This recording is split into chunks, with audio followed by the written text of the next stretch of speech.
KBS 1라디오 본격 시사 토크쇼 최영일의 시사본부. 안녕하십니까. 최영일의 시사본부 시작합니다. 현대중공업 노조가 상여급을 통상임금으로 봐야 한다, 이 소송을 냈었죠. 대법원이 최종적으로 노조의 손을 들었습니다. 통상임금 소급분 6천억 원대에 달하는 이 대형 소송인데요. 노조 측이 1심은 승소, 2심은 패소, 대법에서 다시 뒤집힌 겁니다. 이른바 신의칙, 노사 간 신의 성실의 원칙 해석이 문제였는데요. 자, 이 소송이 끝나기까지 걸린 기간은 무려 9년입니다. 자, 그런데 앞으로 이 노사 관계를 바꿀 중요한 이런 판결, 법 제도, 경제정책의 혁신과 변화 이야기는 온통 여야 대선 후보 가족 이슈에 파묻혀 있습니다. 어디까지 갈까요? 이 시사본부도 청취자 여러분과 함께 끝까지 지켜보고 팩트를 발라내도록 하겠습니다. 하지만 뉴스의 가치, 뉴스의 생산성도 따져봐야겠습니다. 함께 하시죠.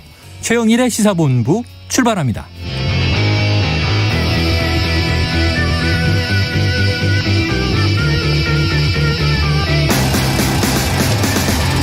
네, 1부에는요. 오늘의 핵심 뉴스를 한입에 정리해드리는 한입뉴스 코너 기다리고 있고요. 2부 10분 인터뷰, 박수현 청와대 국민소통수석과 내일부터 시행되는 강력한 거리두기 조치에 대해서 이야기 나눠보겠습니다. 이어서 여론 오락관 몇 대 몇, 그리고 스포츠본부 준비되어 있습니다. 한 입에 쏙 들어가는 뉴스와 찰떡궁합인 디저트송 신청 기다리고 있으니까요. 뉴스에 어울리는 노래가 있으면 문자 샵 9730으로 자유롭게 보내주시기 바랍니다. 오늘의 디저트송 별다방 커피 쿠폰 보내드리고 있습니다. 짧은 문자 50원, 긴 문자 100원입니다.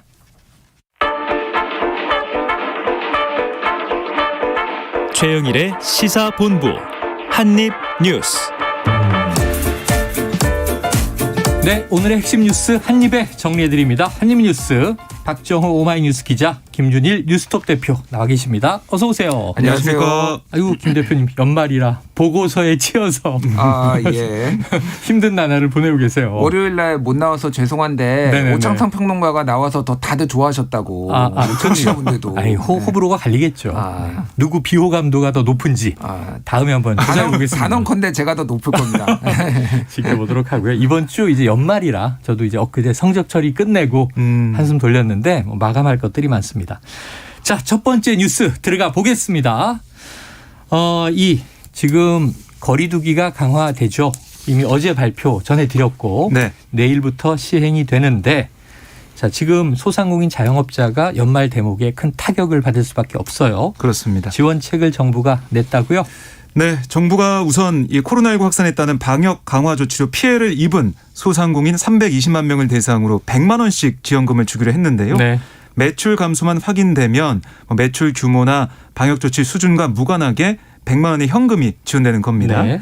여기에는 금지 제한 업종으로 법상의 손실보상을 지급받은 대상 90만 곳과 여기다가 여행업, 공연업 같은 손실보상 대상이 아니었던 230만 곳도 포함이 되는데요. 또 기존 손실보상 대상이 아니었던 임용업, 키즈카페 등 인원 시설 이용 제한 업종 12만 곳을 신규 포함하기로 했습니다. 네. 그리고 이제 분기별 하한 지급에 10만 원이라고 얘기가 됐었는데 이제 50만 원으로 올라간 상황입니다. 네. 근데 어쨌든 이제 중요한 건 속도잖아요. 그래서 현재 집행 중인 손실보상 업체 명단을 활용해서 다음 주 중에 방역지원금 1차 지원 대상 데이터베이스 이거 확정하겠다. 그래서 영업시간 제한을 받은 소상공인 상당수가 올해 안에 신속하게 지원될 수 있도록 준비하겠다. 이게 정부의 입장이었고요. 그리고 영업시간 제한을 받진 않지만 매출이 감소한 일반 피해 업종도 1월부터 지원을 하겠다. 이런 얘기를 하고 있어요. 그러니까 그동안 정부에서 많은 지원을 해왔습니다. 네. 버팀목 자금 플러스나 희망회복 자금 이걸 지원해 왔는데 이걸 받은 업체는 매출이 감소한 것으로 인정하겠다. 이런 얘기도 했거든요. 어쨌든 최대한 빨리 지급 대상자를 확정해서 속도전을 하겠다는 게 정부의 입장입니다. 네, 320만 소상공인들에게 100만 원씩 지급한다. 자, 문제는 충분한가의 문제예요. 지금 벌써 비명소리가 나온다, 이런 이제 이야기도 들려오는데, 김 대표님 어떻게 보십니까? 지금 이재명 후보가 지난 화요일이었나요? 네. 그 선지원 뭐 해야 된다. 후정산 해야 된다라고 했고 뭐 이거는 선지원을 할 수는 없죠. 지금 상황에서 신속 지원 정도로 이제 가닥을 잡은 거고 뭐 잘하는 거죠 당연히. 왜냐하면은 전에 손실보상금 나오는 속도가 평균 한 반년이었고요. 뭐 길면은 그게 또 뭐 처리가 잘 안 되면은 뭐 거의 1년 걸렸다. 뭐 1년 걸려서 받은 분도 있더 막 이거 1년까지는 아니고 뭐 9개월 막 거의. 이렇게 막 그런 분들이 있으니까 지금 당장 돈이 없는데 그러니까 이게 제 느낌은 그냥 여러모로 봤을 때 이번 겨울을 넘기지 않고 다 지급될 것 같다. 선거도 있고. 네, 선거도 있고. 이거 안 나오면 또 좀 불만이 있을 거 아니에요. 늦게 나오거나 안 나오면 불만이 클 그러니까 것이다. 뭐 그래서 이거는 그리고 잘하는 거라고 봅니다. 네네. 잘하는 거라고 보는데 저는 이제 어떤 정부가 어떤 생각을 가지고 있는가 궁금한 게 지금 이게 2주잖아요. 이게 지금 16일 정확하게 1월 2일까지 하는 거거든요. 네네, 맞아요. 그럼 이제 연장될 가능성이 상당히 있어요. 있죠, 지금 분위기로. 작년 말에도 그러다가 꽤 1월 말까지 거의 연장이 됐었거든요. 그러면 이제 어떻게 할 것이냐. 이번에 지원되는 100만 원이 끝인 것인가 아니면 더 할 것인가에 대해서 것인가. 정부가 고민도 하고 있을 거라고 보고 더 좀 예산을 쟁여놔야지 되지 않을까 그렇게 보여집니다. 예, 그래서 지금 이미 지금 야당은 뭐 집권하면이라는 조건이 붙지만 윤석열 후보 50조, 김종인 총괄선대위원장 100조 얘기가 나왔고요. 지금 여당인 민주당도 100조 만들겠다 이렇게 얘기가 됐는데 지금 이 정부의 손실지원 보상책에 대해서 아마 아까 말씀하신 대로 이제 대선 이번 주 지나면 다음 주에는 앞자리 수가 7로 바뀌어요. 70여일 남는 상황인데 여야 입장들이 있겠죠? 나왔겠죠? 네. 오늘 민주당 같은 경우는 당 코로나19 위기 대응 특위가 열렸어요. 그래서 이재명 후보가 뭘 강조했냐면 원칙적으로 온전한 보상 또 선보상 후정산 그리고 금융지원보다 재정지원 중심 현금 지원을 해달라는 그런 얘기죠. 이 원칙을 강조했고요. 그러니까 이런 방역이 강화됐을 때 드디어 고통이 시작되는구나 또 손실 봐야 되는구나 이런 생각이 안 들게 그러니까 방역에 협조하는 게 손실이 아니다. 이런 생각이 들 정도로 신뢰를 줘야 된다. 이재명 후보가 강조를 했고 그리고 윤호중 민주당 원내대표도 손실보상의 선지원 후정산 제도를 도입하는데 논의를 서두르겠다. 그래서 국민의힘도 같이 논의하자 이런 얘기를 해놓은 상황입니다. 근데 지금 김기현 국민의힘 원내대표가 지금 격리 중이기 때문에 논의가 좀 어떻게 될지 좀 봐야 될 것 같고요. 그 또 하나의 포인트가 추경 편성 여부 아니었겠습니까? 이거는 사실 국민의힘이 반대한다라고 그동안 얘기를 해왔는데 어제 김종인 이 총괄선대위원장 얘기를 들어보면 할 수 있다. 이렇게 좀 긍정적으로 바뀌었어요. 그러니까 지금 정부가 오늘 밝힌 지원 재정이 기존 예산과 뭐 각종 기금 예비비 같은 걸 총동원해서 4조 3천억 규모인데 그걸로도 부족한 좀 부정적인 얘기를 좀 했습니다. 자, 어쨌든 뭐 김종인 위원장 일전에는 자, 여당이 야당한테 뭐라 하지 말고 빨리 정부 먼저 협의하고 와라. 그럼 그렇습니다. 국회에서 이제 우리 협조할 수 있다. 그런 뉘앙스의 기조가 계속 가는 것 같아요. 자, 도와야 한다. 이건 뭐 여야가 큰 구분은 없는 것 같습니다. 자, 그리고요. 어제 발표된 이제 이 거리두기 강화 방안이 1그룹, 2그룹 해서 1그룹이 뭔가 봤더니 유흥시설. 2그룹은 이제 식당, 카페 등 좀 위험 업종은 밤 9시까지잖아요. 내일부터. 자, 종교 단체, 종교 기관, 종교 행사 참석 이 얘기가 없었는데 오늘 나왔죠? 네, 오늘 얘기가 나왔는데요. 지금 보면 종교시설에서 접종 여부와 관계없이 참여자를 구성하는 경우에는 기존에는 수용인원의 50%까지 참여할 수가 있었어요. 근데 내일부터는 30%까지 제한이 됩니다. 그리고 최대 인원은 299명이고요. 그리고 접종 완료자만으로 참여인을 구성할 때는 기존의 수용인원의 100%가 참여할 수 있었거든요. 내일부터는 70%까지만 모일 수 있고 종교 내 소모임은 전국의 사적 모임 범위와 동일하게 접종 완료자만으로 운영되고 4명까지로 축소가 됩니다. 알겠습니다. 자, 다음 이슈로 넘어가 봅니다. 어제 터져 나와서 참 크게 확산되고 있는 이재명 후보의 아들 도박 논란. 뭐 바로 이제 보도도 나오고 바로 또 사과도 나왔는데 어제 하루 종일 여러 가지 일파만파예요. 지금 뭐 성매매 의혹까지도 제기되고 이 계속 보도들을 보면 제가 막 어지러질해서 저 혼자 어제 그런 생각을 했어요. 우리 아들은 어떤 사이트를 들어가고 무슨 글을 남길까. 근데 저는 뭐 선거 나올 일이 없는 사람이라 그래도 이런 걱정을 하는데 김 대표님 이거 상황을 한번 좀 팩트체크 정리해 주시죠. 네, 어제 거의 새벽이었어요. 한 오전 4시였나 5시였나 아마 그걸로 기억을 해요. 조선일보가 이제 처음 보도를 했죠. 그래서 이 온라인 사이트에 남긴 이 이기고 싶다 닉네임 이기고 네네, 싶다가 닉네임이. 이재명 후보의 장남으로 추정된다. 그리고 도박을 했다라는 거고 4시간 만에 이제 그 민주당 선대위에서 이제 이재명 후보 이름으로 사과문이 발표가 됐어요. 근데 이제 그 사과문의 내용이 한 두세 가지 얘기가 있었는데 일단은 신속하게 했다라는 거에 대해서 상대적으로 좀 평가가 좋았죠. 왜냐하면 윤석열 후보의 사과가 좀 미진했다. 사과냐 아니냐 뭐 논란이 있습니다. 그래서 전략적으로 민주당이 했다라는 얘기가 있었고 또 하나는 이제 거기에서 또 도박 사이트라는 얘기를 했는데 이 이재명 후보 장남이 온라인으로만 한 게 아니라 오프라인으로도 뭐 예를 들면 서울의 신촌 뭐 이를테면은 뭐 저기 건대 입구 쪽인가 뭐 약간 뭐 이런데 몇 군데로 돌아다니면서 했다. 근데 마치 온라인에서 토토만 한 것처럼 스포츠 토토 불법 토토만 한 것처럼 좀 축소한 것 아니냐 이런 지적들이 하나가 있었고 오후에는 이제 성매매를 한 것 아니냐. 그러니까 불법 마사지 업소를 다녀온 것처럼 거기에 인증을 남겼는데 다른 사람들이 거기에 다녀온 내용들을 보니까 거기가 유사 성행이 아니면 성매매가 의심된다. 그래서 이제 그거를 한 것 아니냐라는 이제 이 의혹 제기가 있었고 언론 보도가 있었고 그거에 대해서 일단은 도박은 다 인정했어요. 그리고 작년 9월까지인가 7월까지만 한 게 아니라 최근까지도 했다라는 것도 이제 그 기간도 좀 정정을 했고요. 민주당에서 다만 이 성매매는 아니다라고 이제 확실히 선을 그었어요. 그리고 이재명 후보가 오늘 아침에는 아들이 한 1,000만 원을 잃고 지금 도박 빚이 있다. 지금 뭐 이제 일단은 상대당인 국민의힘에서 억대 도박 의혹도 제기를 했거든요. 그래서 뭐 이제 뭐 누적으로는 얼마인지 알 수가 없는데 최종적으로는 어쨌든 1,000만 원 정도 빚이 있다라고 이제 말을 했고 성매매와 관련해서는 마사지 업소 이제 출입 부인한 것에 대해서는 부모로서 믿을 수밖에 없다. 뭐 이렇게 아들이 안 갔다고 하니. 아들이 안 갔다고 하니 뭐 이렇게 지금 뭐 상황이 진행되고 있습니다. 참 지금 뭐 야당 공세는 계속 이어지고 있죠. 그렇습니다. 그러니까 어제 같은 경우는 이재명 후보가 바로 사과를 했고 그다음에 아들 이 씨도 또 실명으로 사과를 했습니다. 이런 상황에서 국민의힘은 이게 사과한다고 넘어갈 게 아니다라고 얘기를 하고 있어요. 그러면서 지금 김건희 씨 논란이 불거져 있는데 김건희 씨 논란과 이 아들 문제를 이제 비교해가면서 김건희 씨 문제는 이거는 사실 뭐 실수나 이런 걸로 볼 수가 있지만 이 아들 문제는 중대 범죄 행위다.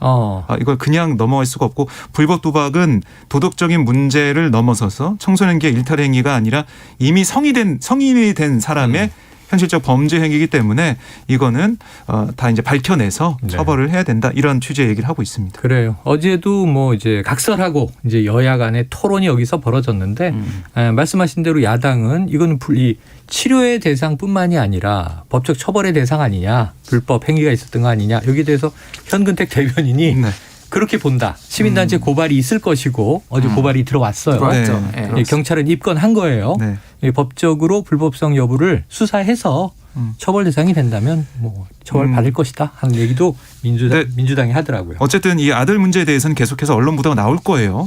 취재를 하고 있고 뭐 제보도 있게 된다면 나올 텐데 이럴 때 이재명 후보와 민주당의 또 입장이 어떻게 나올 것인지 이것 좀 봐야겠습니다. 불법 상습 도박 이거 분명히 범죄고 뭐 사실 동네에서 이 고스톱을 치던 할머니들끼리도 시비가 붙으면 처벌 사례가 있거든요. 어느 정도 처벌이 됩니까?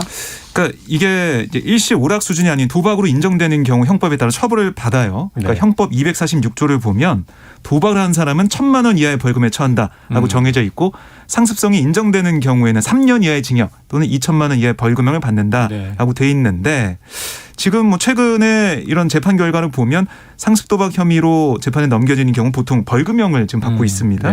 지난해 11월 이 상습 도박 혐의로 불구속 기소된 부산 경남 이 경마공원 소속 현역 경마기수와 조련사 각각 벌금 300만 원에서 1,000만 원을 선고받았거든요. 그러니까 이들의 혐의를 보면 지난 2018년부터 수백만 원에서 수천만 원대 판돈을 결고 한 70차례 정도 도박을 한 혐의를 받았어요. 그래서 이런 판결이 나왔었고 또 4년간 휴대전화로 억대 상습 도박을 한 혐의로 기소된 20대 남성 지난 9월 법원에서 벌금 1,000만 원을 선고받았습니다. 이 뭐 2016년 2월부터 작년 9월까지 2,657회에 걸쳐서 2억 8,800만 원 상당의 인터넷 도박한 혐의였는데 벌금형 선고를 받았습니다. 네, 사실은 또 유명 연예인들이 뭐 해외 원정 도박을 했다 이런 일이 터지면 법적 처벌뿐만 아니라 이제 도덕적으로 네. 국민들의 이제 지탄을 받고 방송에서 하차하는 경우를 우리가 왕왕 보게 되죠. 자, 대통령 후보 자제의 이 불법 도박 의혹 어떤 처벌이 나올지 지켜봐야 될 것 같고요. 자, 아까 말씀하셨듯이 국민의힘 지금 김재원 최고위원은 이재명 후보 아들의 도박 사과쇼로 넘어갈 상황이 아니다. 이런 얘기도 했지만 지금 사실은 또 이번 주 내내 지금 이 윤석열 후보는 배우자 논란에 이제 휩싸여 있습니다. 지금 이 부실 사과 논란이 일었다. 이건 어떤 내용입니까? 네, 그러니까 윤석열 후보가 이 사안에 대해서 계속 얘기를 좀 하고 있어요. 예. 얘기는 하고 있는데 맨 처음에 기자들과 만나서는 현실을 봐라. 직접 취재해봐라. 이렇게 그냥 격앙된 목소리를 냈었죠. 시간 강사가 공채 안 하는 거 아니냐 이런 취재 얘기를 했었죠. 네. 그러다가 이 김건희 씨의 사과 발언이 나오고 그다음에 송구한 마음이다. 네, 송구하다 이렇게 얘기를 했어요. 심려를 끼쳐드려서. 그래서 사실 처음으로 뭐 사과의 뜻을 밝힌 게 아니냐라는 해석이 나왔고 네. 어제 같은 경우는 국민 눈높이에 미흡해서 좀 죄송한 마음이다 이런 얘기를 했습니다. 자세를 낮추기 시작했군요. 네, 그러니까 점점 이 태도 자세가 좀 바뀌고 있는데요. 그런데 이 공식적으로 사과를 할 거냐 여기에 대해서는 내용을 잘 모르고 사과를 하는 것도 네네. 좀 그렇지 않겠냐. 그러니까 내용이 좀 더 밝혀지면 저희가 어떤 점에 대해서 인정한다고 하면서 사과를 드려야지 하는 거 아니냐 네네. 이런 얘기를 했어요. 그러니까 먼저 사실관계 파악이 돼야 되고 그다음에 사과를 할 거다. 이렇게 좀 해석할 수가 있겠습니다. 김종인 총괄선대위원장도 이번 주에 그 내용 파악을 아직 못했다. 그 뭐 하루 이틀이면 되지 않겠느냐 이런 얘기를 했는데. 네. 자, 시사본부를 들으시면 저희가 매일매일 깔끔하게 정리해드리고 있어서 의혹의 내용은 이거다. 근데 이거는 맞고 이것은 아니다. 정리한 다음에 빨리 주내로 좀 사과하고 넘어가야 양 후보 모두 다, 여야 후보 모두 다 가족 리스크가 좀 이게 어떻게 해결 국면을 갖지 않을까 싶은데 지금 이 김건희 씨 관련 의혹도 여러 가지 보도가 있는데 여기 또 김의겸 의원이 끼었어요. 김준일 대표님, 여기 팩트 체크 좀 해주세요. 예, 뭐 이제 사실 잘 모르겠어요. 그러니까 이게 지금 실제는. 양당에서 네네. 주장을 하는 내용들이 그러니까 김의겸 의원이 지금 YTN하고 오마이뉴스의 기자들하고 통화를 해가지고 김건희 씨가 통화를 했다는 김건희 거죠. 씨가 통화를 했는데 그 얘기를 들어가지고 지금 뭐 전달을 라디오에 나가서 전달을 한 게 많이 전언한 나왔잖아요. 거죠. 네. 이를테면은 그 YTN 기자한테는 당신도 뭐 털면은 나올 것이다. 그리고 저기 오마이뉴스 기자한테는 이제 뭐 청와대에 가면은 청와대 가면 밥 한 끼 하자. 그런데 그거는 사실은 기자가 먼저 꺼낸 거라고 이제 해명도 했어요. 네. 근데 이제 전체적으로 지금 야권의 얘기는 뭐냐면은 이게 지금 여권이 기획을 해가지고 이거를 터뜨렸다. 그런 얘기를 지금 하고 있는 거예요. 네. 그게 지금 한두 명이 아닙니다. 그러니까. 어. 그러니까 뭐 계속 나오고 있는 게 예를 들면 오늘 오전에 이제 성일종 의원이 라디오에 네. 나와가지고 이를테면은 민주당 의원들이 이 보도가 나오자마자 서류를 들고 흔들었다. 뭐 이러는데 그 서류가 원래 그런 기관에 바로 얘기를 하면 하루 만에 나오지가 않는다. 네. 그러니까 미리 다 준비해 놓고 이를테면 언론들하고 한 거 아니냐 뭐 이런 주장도 하고 있고 예. 이거는 뭐 여권도 마찬가지예요. 이를테면 조선일보가 아들 이재명 후보 아들 도박 쓴 거를 보고 김남국 의원 같은 경우에는 이거 준비했다가 지금 터트린 거다. 이렇게 얘기를 하고 있어. 서로 지금 기획이다. 서로 기획이다. 네. 윤 후보도 기획 공세 이런 저도 표현을 궁금합니다. 썼는데. 어디까지가 기획인지. 빨리 좀 밝혀주세요. 네. 제가 그것까지 아직 못했고요. 보고서 쓸 때가 아니에요. 예. 취재를 하셔야 돼요. 아, 정말 이게 매일매일 쏟아지는 이야기가 어디가 진실이고 어디가 거짓이냐. 이걸 우리가 따지는 게 참 중요한 예. 일인데. 자, 저희 제작진에게 지금 문자 하나 들어왔습니다. 서울 시내버스 5615번 기사님께서 이 시사본부 지금 라디오를 버스 안에서 크게 틀어놓고 계신다고요. 지금 이만큼 이제 관심들이 많으신 거겠죠. 5615번 기사님 감사드리고요.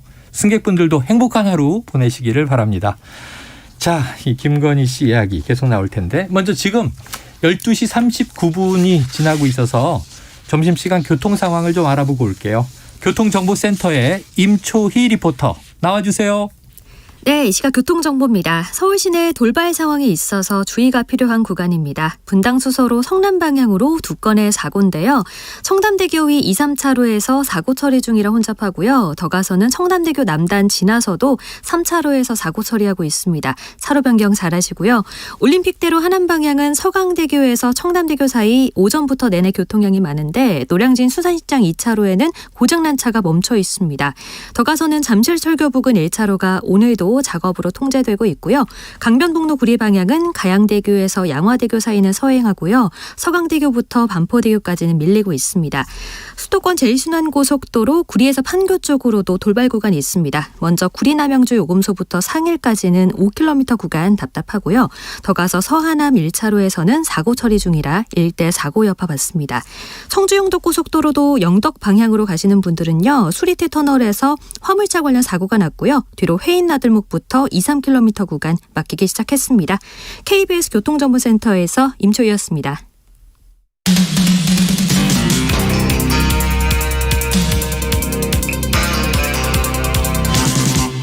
최영일의 시사본부. 네, 김건희 씨 관련 의혹과 윤석열 후보의 사과 여부 이야기를 하다가 교통정보를 듣고 왔습니다. 제가 김의겸 의원이 이제 던진 기자들과의 통화에서 나온 이야기에 대한 갑론을 박 여야가 서로 기획 아니냐 이제 또 성토하는 이야기. 그런데 우리는 좀 팩트에 집중을 해보시자고요. 박 기자님 지금 네. 김건희 씨 관련 그동안 이제 허위 경력, 허위 수상 이력 네. 기재가 문제였는데 어떤 내용들이 남아 있습니까? 그러니까 이 김건희 씨가 수원여대에 제출한 서류가 있습니다. 2007년도. 네, 그때 들어가기 위해서 2006년 6월 29일자 한국게임산업협회에서 발급받은 기획이사 재직증명서가 있어요. 네네. 근데 여기에 대한 여러 가지 의혹이 제기가 돼 있는데 그렇죠. 김의겸 의원이 이번에 공개한 이거는 2006년 7월 21일 당시에 한국게임산업협회가 문화관광부에 제출한 문서예요. 그러니까 두 개를 비교를 해봤습니다. 네. 그랬더니 이 찍힌 직인이 다른 거예요. 예.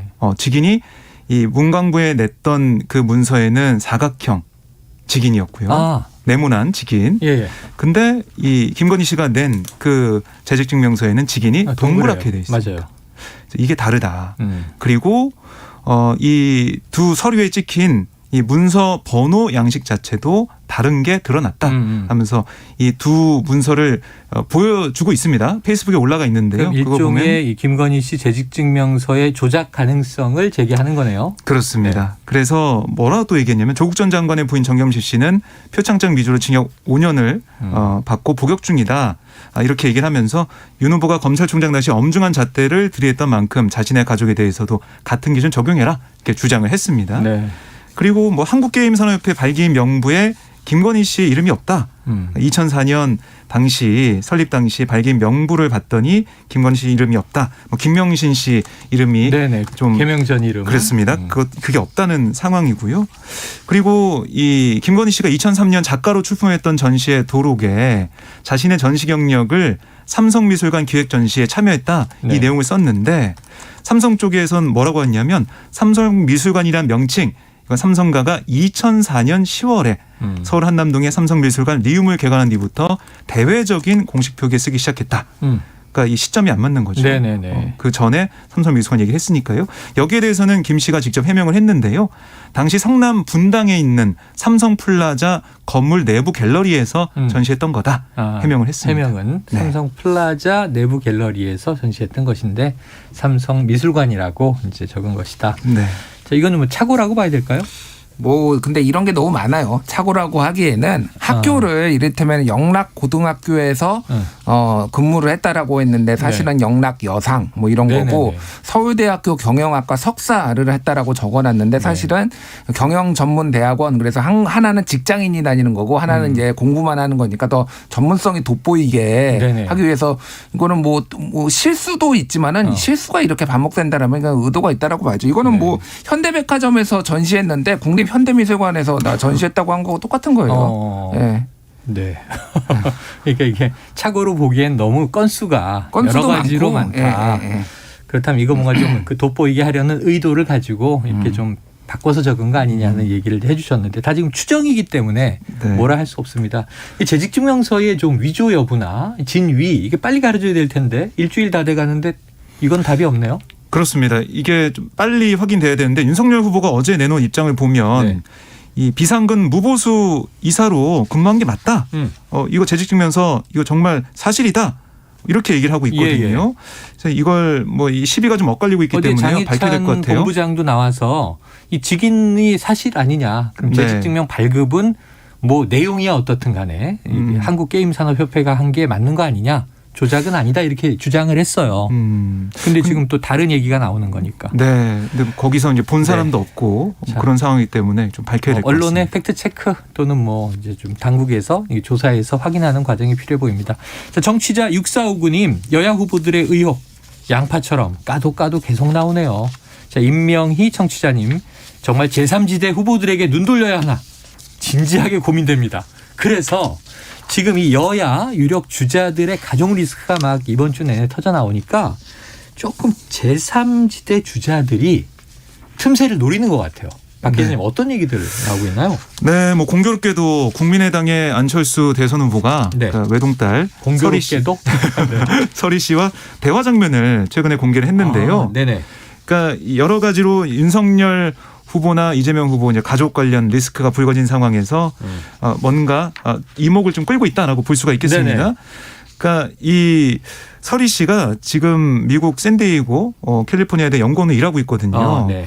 그래서 과학자로서 국위 석양하는 자녀를 공개해서 뭔가 차별하는 게 아니냐 이런 분석까지 나오고 있는데요. 네. 이 서리 씨가 여기서 뭐라고 했냐면 이 여러 가지로 가족이 말을 많이 하는 편은 아니지만 오손도손한 것 같다. 이렇게 얘기를 했고 아빠와 저는 테크와 전자기기를 좋아해서 전자상가를 갔던 기억이 많다. 아빠와 대화를 많이 하고 있다. 뭐 이런 식으로 해서 정말 행복한 이 가족의 모습, 가정의 모습을 좀 두드러지게 보여지는 것 같습니다. 네, 어쩌면 부녀의 네. 이공계 전문가로서의 모습인데 지금 이 그 안철수 후보의 딸 서리 씨 지금 미국에 있는 소속 연구팀이 코로나19 바이러스 관련 연구하는 단체인 것 같네요. 네. 오미크론 변이가 왜 이렇게 많이 퍼지는지 그거를 연구를 해가지고 최근에 뉴욕타임스에서 굉장히 대대적으로 실렸어요. 이 연구팀이 서리 씨로 네네네. 같이 나오니까 확실히 뭐 약간 대단한 뭐 학자인 거죠. 그래서 좀 대비가 되긴 된다. 젊은 학자. 예, 뭐 예. 대비가 되긴 된다. 예. 네. 자, 또 이제 정의당의 심상정 후보도 뭐 이야기를 꺼낸 것 같은데 김 대표님 어떤 얘기를 내놨습니까? 예, 뭐 정의당에서는 뭐 이번 콩가루다 이번 대선이 네네. 그런 얘기도 당 아이고. 차원에서 했는데 네. 심상정 후보가 본인이 직접 얘기를 했어요. 김건희 씨의 조작된 지원서는 채용 공정을 무너뜨린 것이다라고 해서 이제 특히 윤석열 후보를 이제 공격을 했는데 그래서 국민의 판단은 남겨진 공적 기록과 공적 기록과 법적 사회적 기준에 따라 내려지는 것이지 의혹 당사자의 기억에 따라 내려지는 것이 아니다라고 얘기를 했어요. 네. 그래서 어쨌든 윤석열 후보가 조국 장관 수사와 관련해서 공정성을 굉장히 강조를 해왔고 본인이 그랬는데 이거에 대해서는 지금 본인 부인에 대해서는 굉장히 네네. 그런 기준이 무너진 것 아니냐 이런 세간의 비판을 좀 강하게 이제 뭐 한 것 같아요. 네. 예. 또 시간 강사 노조에 해당하는 조직이 있어서 계속 이제 정의당은 이쪽에 대한 문제 제기를 하고 있는데 자 그렇다면 이 안철수 후보나 심상정 후보의 지지율이 유의미하게 올라갈 것인가 2부의 여론 오락관에서 저희가 심층 분석을 해보도록 하겠고요. 자, 이 홍준표 의원 말이죠. 어제 그런 얘기를 했어요. 선대위에 이름을 올렸다 드디어. 그럼 이제 원팀으로 참여하는 거 아니냐? 네. 그런데 어제 이런 얘기를 하시더라고요. 백의종군 하겠다. 이름은 올렸는데 백의종군 그렇습니다. 하겠다. 태도 변화는 없는 거 아니냐인데 네. 또 다른 얘기를 내놨어요. 이제 그만들 하라. 무슨 얘기입니까? 그러니까 이제 그만들 하시고 대통령 선거답게 해 주십시오. 이런 얘기를 했는데 여야 후보 진영 뭐 본인 가족 비리가 서로 물고 물리는 네. 범죄 혐의자들끼리의 역대급 비리 대선이 진행되고 있는 거 아니냐 하고 지적을 했고 누가 더 좋은 후보인가를 고르기보다 누가 덜 나쁜 후보인가를 골라야 하는 나쁜 놈들 전성시대가 됐다. 아이고. 이렇게 강도 높게 비판을 네네. 했어요. 그리고 또 이 눈에 들어온 게 뭐냐면 사람의 운명이라는 것은 아무도 예측하기 어렵다. 아주 일반적인 얘기긴 한데 이런 무슨 얘기를 뜻입니까? 했는데. 이게 이런 얘기 선문답을 하면 정말 잘 모르겠어요. 김 네. 대표님 무슨 뜻입니까? 일단 여기 이 글의 페이스북의 글의 맥락은 네. 예전에 JTBC로부터 방송인 제의를 받았는데 이제 경남지사 보궐선거 출마를 위해서 그거를 고사를 하고 예전 얘기군요. 예, 이렇게 나왔다. 그래서 계속 정치인의 길을 걸었는데 아니면은 내가 방송인이 될 수도 있겠다. 있었겠다. 그때 뭐 다른 선택을 했다면. 그러니까 운명은 예측 불가다라는 건데 이거를 이제 확장해서 뭐 얘기를 하면은 지금 대선판이 어떻게 돌아갈지 모르고 네. 뭐 본인은 이제 뭐 후보 교체론에 대해서 딱히 뭐 대답을 하고 있지 않지만은 막 그 청년의 꿈 플랫폼에서는 후보 교체해야 되는 거 아닙니까? 네. 라고 하는 것에 대해서 간접적으로 뭐 운명은 어떻게 될지 모르는 거 아니야? 뭐 이렇게 얘기를 했다라는 해석들이 지금 나오고 있어요. 이게 한 글자 한 글자 아마 분명히 홍 의원 본인은 굉장히 각별히 신경을 썼을 텐데 운명이 또 어떻게 바뀔지 아직도 네. 이거 타이밍도 알 수 없다. 예. 이게 뭔가 또 좀 기회를 노리는 거 아닌가 하는 느낌이 들어서 이게 그 홍준표 의원이 또 굉장히 재밌는 게 이번 대선에 정상인 사람이었다. 단 한 명만 정상이었다면 비정상인 후보는 이미 후보 교체되고도 남았을 거다. 이렇게 누가 글을 올리니까 안철수는 정상이다. 이렇게 댓글에 달았어요. 지지 후보가 지금 다릅니까? 지지 선언 아닌가? 그래서 안철수는 정상이다. 이게 도대체 뭐냐 그러면은 뭐 이거를 가지고 이제 해석이 막 나오고 있는데 어쨌든 안철수 후보를 지지하기보다는 윤석열, 이재명이다 문제가 있다라는 거를 좀 한마디로 저격하기 위해 안철수는 정상이다 이렇게 쓴 게 아닌가 지금. 그러니까 이제 안철수 후보를 북돋는다기보다는 지금 이재명 후보와 윤석열 후보 모두를 비판하는데 비정상이다. 안철수 후보는 정상이다. 나머진 비정상이다. 이런 얘기잖아요. 그렇죠. 그러니까 이 홍준표 이 발언, 그러니까 이 여러 가지 글을 보면 점점 변하고 있는 것 같아요. 네네. 방관자 입장에 있다가 뭔가 안철수는 정상이다 얘기하는 거 보면 조금씩 정치권으로 다시 돌아오는 그런 느낌이 좀 듭니다. 하지만 청문 홍답은 버리지 않으실 것 같습니다. 여기서 굉장히 의미심장한 얘기들이 많이 나오고 있어서요. 자, 이제 시간이 짧아서요. 마지막 뉴스는 제가 헤드라인만 말씀을 드리겠습니다. 군 법원이 공군 이중사 사망한 분이죠. 안타깝게 이 성추행 가해자에게 징역 9년을 선고했군요. 자, 이 소식을 전해드리면서 오늘 한입뉴스 박정호 오마이뉴스 기자 김준일 뉴스톱 대표와 함께했습니다. 고맙습니다. 고맙습니다. 자, 오늘의 디저트송은요. 4912님의 신청곡이 당첨이 됐습니다. 4912님 여야 후보 앞으로 얼마나 더 사과를 해야 할까요? 슈퍼주니어의 쏘리 신청. 야, 이거 옛날에 정말 좋아했던 곡인데 쏘리를 몇 번이나 할까요? 자, 8271님도 같은 곡 신청해 주셨고요. 문자 먼저 보내주신 4912님께 커피 쿠폰 보내드리면서 쏘리 듣고 2부로 돌아옵니다.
아이 눈만 뜨면 네 생각 전화게 나 사실 너 하나밖에 안 보여 맘에 내가 자리 잡았는지 내게 말해줘 주변 사람들은 말은 내가 너무 착각해 이 세상에 그런 사람 어디 흔들리냐고 그걸 몰라 그냥 몰라 시기하며 하는 말 내가 부럽다면 그건 그대들이 지는 거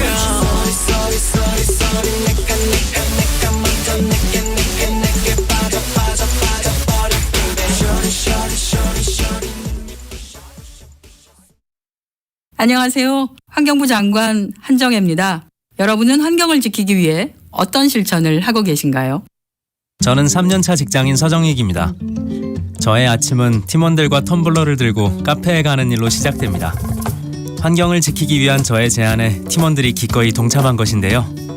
처음엔 세척이 귀찮다며 투덜대던 과장님도 그동안 우리가 줄인 플라스틱 컵이 무려 1000개나 된다는 사실에 뿌듯해하시더라고요.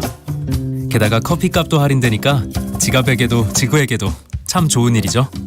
여러분의 작은 관심과 참여로 더 나은 환경을 만들어갑니다. 이 캠페인은 환경부와 함께합니다.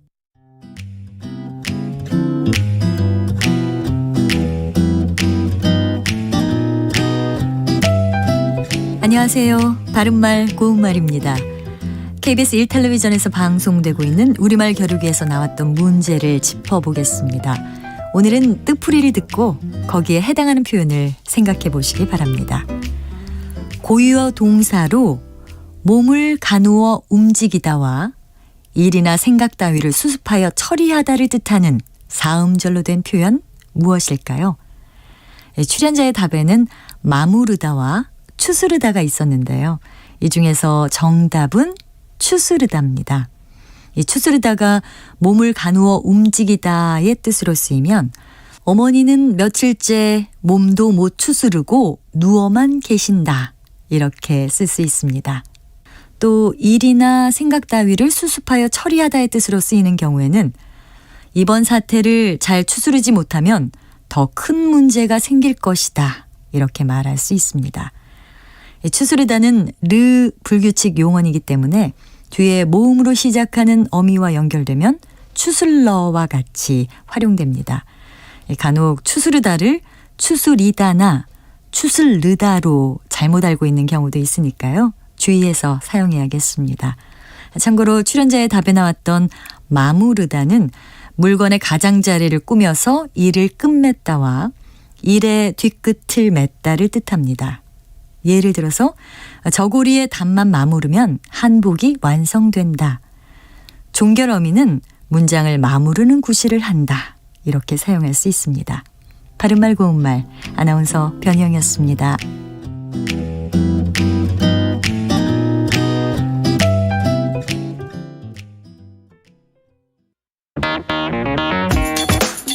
시사는 뜨겁다.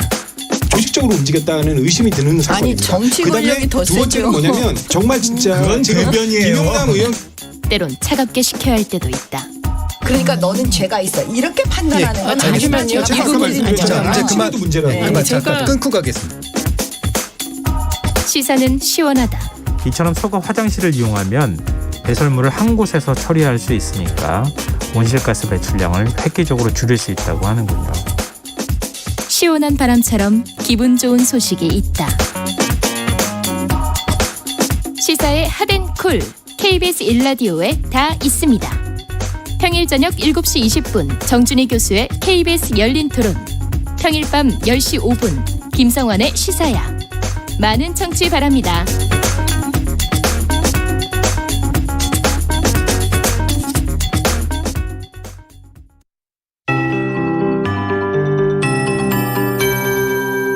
KBS 58분 날씨. 부쩍 추워졌습니다. 밤새 기온은 큰 폭으로 떨어졌고 찬바람 때문에 체감온도를 더욱 끌어내리고 있습니다. 옷차림 든든하게 하시는 것이 좋겠고요. 지금 한파특보가 서울과 경기도 내륙 지역, 강원도 일부 지역에 발효 중인데 오늘 밤 9시를 기해서 전국 대부분 지역으로 확대될 것으로 보입니다. 오늘 낮에도 기온이 얼마 오르지 않고 중부지방을 중심으로 계속 영하권에 머무는 데다가 내일 아침은 서울과 세종, 대전이 영하 10도, 철원 영하 16도 등으로 전국의 기온이 영하 16도에서 영하 3도의 분포로 영하권이 예상되고요. 낮 기온부터 조금씩 오를 것으로 보입니다. 이 추위 속에 서해안 지방과 섬 지역을 중심으로 많은 눈이 내리겠습니다. 이미 전라남북도 일부 지역과 제주도 산지, 울릉도 독도에는 대설특보가 내려진 가운데 울릉도에 쌓인 눈이 벌써 5cm를 넘어섰고 담양은 2.8cm, 순창은 2.4cm를 기록하고 있는데요. 이 대설특보 지역을 중심으로 적게는 3에서 많게는 15cm의 폭설이 예상되는 만큼 철저히 대비를 하시는 것이 좋겠습니다. 강풍이 불고 있습니다. 전국 대부분 지역과 강원도 산지, 경상북도 북동 산지, 제주도 산지를 중심으로 강풍특보가 내려져 있고요. 우리나라 주변 해역에는 풍랑특보가 내려져 있는 만큼 여러모로 좀 주변을 살피셔야겠습니다. 지금 서울 기온은 영하 4도, 습도 37%입니다. 윤지수입니다.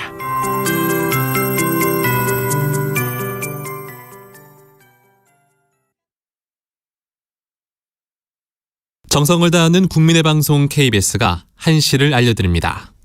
AM 711kHz, FM 97.3MHz, KBS 1라디오입니다. HLKA.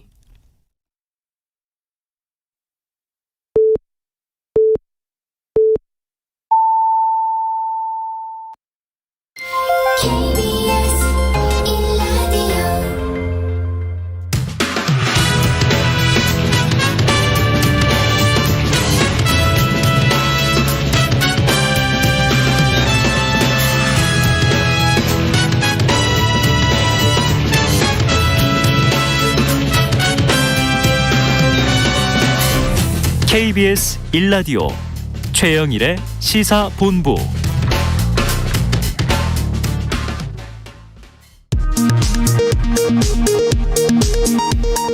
이 시각 라디오 정보센터 뉴스입니다.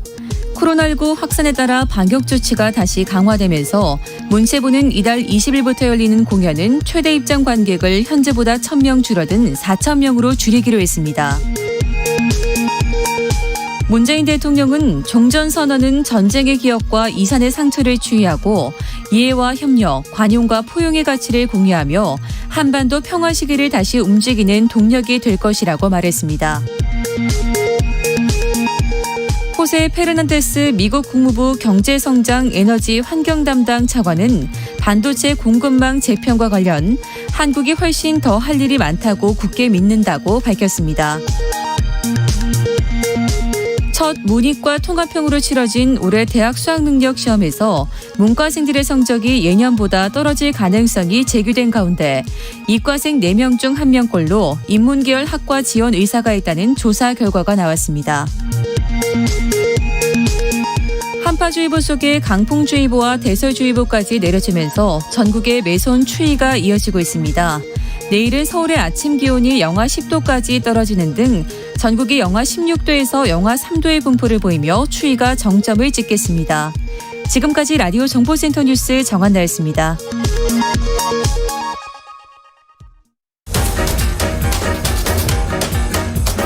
최영일의 시사본부 10분 인터뷰. 네, 이슈의 핵심을 짚어보는 10분 인터뷰 시간입니다. 내일부터 국내 코로나19 방역 조치는 다시 사회적 거리 두기로 돌아갑니다. 전국의 사적 모임은 최대 4명까지로 제한되고요. 식당과 카페 영업시간은 9시로 단축이 되죠. 자, 오늘은 박수현 청와대 국민소통수석 전화로 연결해서 사회적 거리 두기 시행과 관련된 이야기 나눠보겠습니다. 자, 박수석님 안녕하세요. 네, 안녕하십니까? 네, 자, 내일부터 고강도 거리두기 체제로 돌아간다. 자, 어제 문재인 대통령께서 방역 강화로 전환되면서 국민께 송구스럽다. 이렇게 이제 사과 발언을 하셨던데 어떻게 좀 설명해 주시겠습니까? 예, 말씀 그대로입니다. 국민과 함께 단계적 일상 회복을 성공적으로 만들어내고 국민께 완전한 일상을 돌려드리겠다라고 하는 큰 목표를 가지고 그 국민의 협조로 함께 노력을 했는데 네. 지금 다시 일시 멈춤을 할 수밖에 없는 상황이 됐지 않습니까? 네네. 그래서 국민들께 송구스럽고 특히 마치 이 연말에 그 어떤 특수를 앞에 두고 굉장히 좀 이렇게 희망에 들떠 있었던 우리 소상공인 자영업자들께 다시 그런 희망을 좀 갖지 못하게 해드리는 상황에 대해서 얼마나 죄송스럽습니까? 네. 근데 코로나 상황을 뭐 다 예상하기는 어렵습니다. 방역과 민생의 균형점을 찾는 것이 쉽지 않지만 정부는 새로 생기는 상황들에 기민하게 대응하고 국민들과 함께 인내심을 가지고 극복해 나가겠다는 말씀드리고요. 네. 무엇보다 일상 회복으로 기대가 컸던 우리 소상공인 자영업자들이 상실감이 크기 때문에 이 손실 보상과 함께 이번에 그 새로 방역 협조에 대한 지원을 아주 최대한 두텁게 할 수 있는 방안을 조속하게 시행하겠다는 약속을 드립니다. 네, 두텁게 또 신속하게 지금 필요한 상황 아닌가 싶어요. 그런데 이번 조치가 내년 1월 2일까지니까 이게 16일, 뭐 약 2주 플러스 알파인데요. 좀 짧은 기간인데 확산세 꺾을 것으로 좀 예상 가능합니까?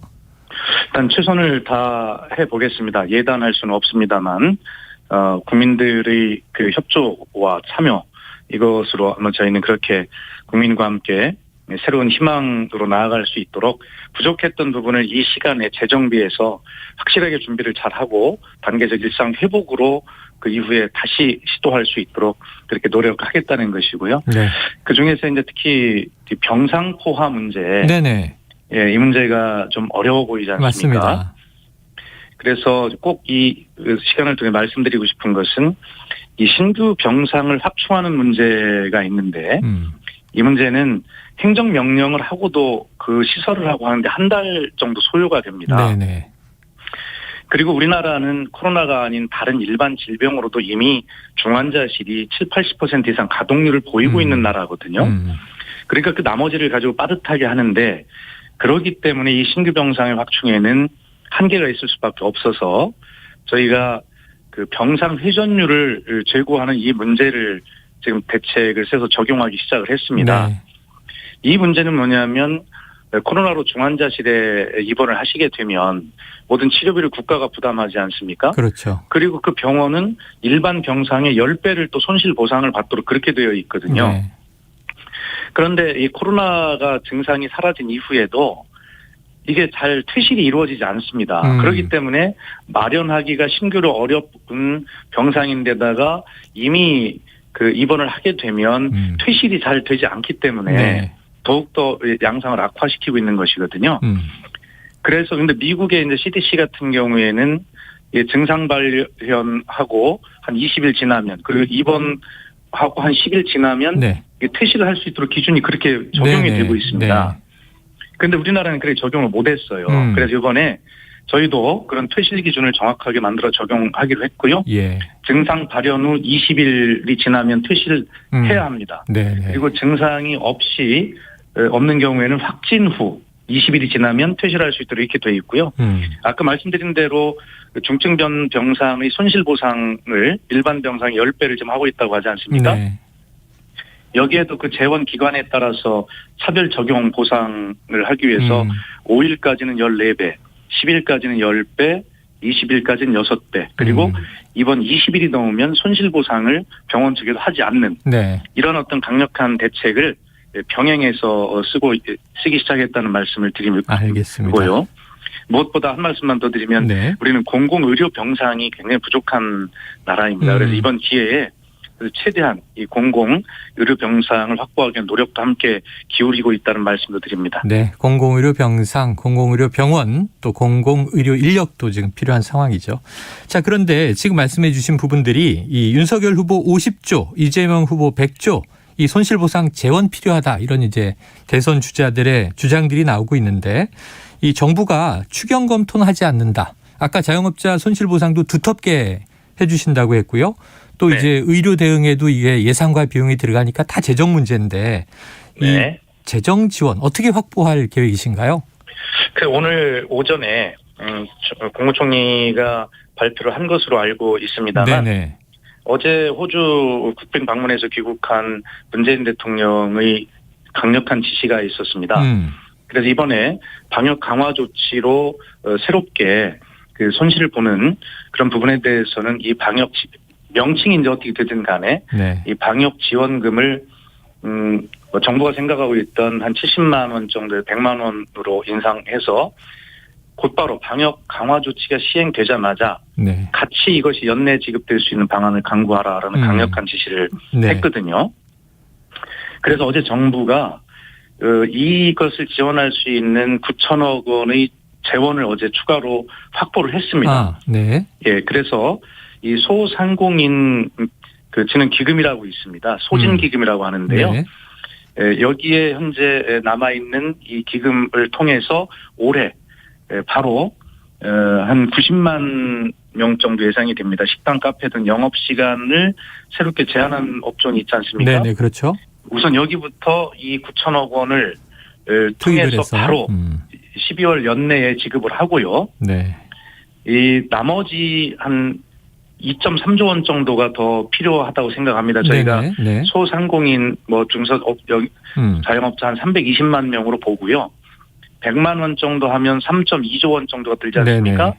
그래서 앞에 0.9조는 올해 안에 지급을 하고 나머지 2.3조는 내년도 이미 편성되어 있는 예비비를 네네. 통해서 네. 그렇게 1월 중에 지급을 완료한다 이런 계획을 국무총리가 발표했습니다. 네, 연말 연초니까 내년도에 한 2조 이상의 이제 또 비용은 내년 예산 예비비에서 집행한다 이렇게 말씀하셨습니다. 그렇습니다. 1월 초순부터 바로 지급될 수 있도록 그렇게 지급 대상자를 조속히 확정하는 등 최대한 노력을 할 계획입니다. 자, 그럼 이번 지원까지는 추경 없이 여력을 총동원하겠다 이런 말씀이신 거죠? 예, 그런 취지입니다. 알겠습니다. 자, 이 방역 패스 강화되다 보니까요. 특히 이제 내년 2월부터 청소년 방역 패스 여기 좀 반발이 심해요. 소송도 벌어지고 있고. 그런데 이제 청소년 방역 패스 제도에 대해서 좀 조정 방안 나옵니까? 그렇습니다. 이 문제는 우리 정은경 질병청장께서도 이미 국민청원에 답변해서 말씀하셨듯이 국민청원을 통해서 제안되고 있는 어떤 문제와 보완책 뭐 이런 것들을 중심으로 해서 좀 조정할 수 있다는 걸 이미 말씀을 드렸고요. 네.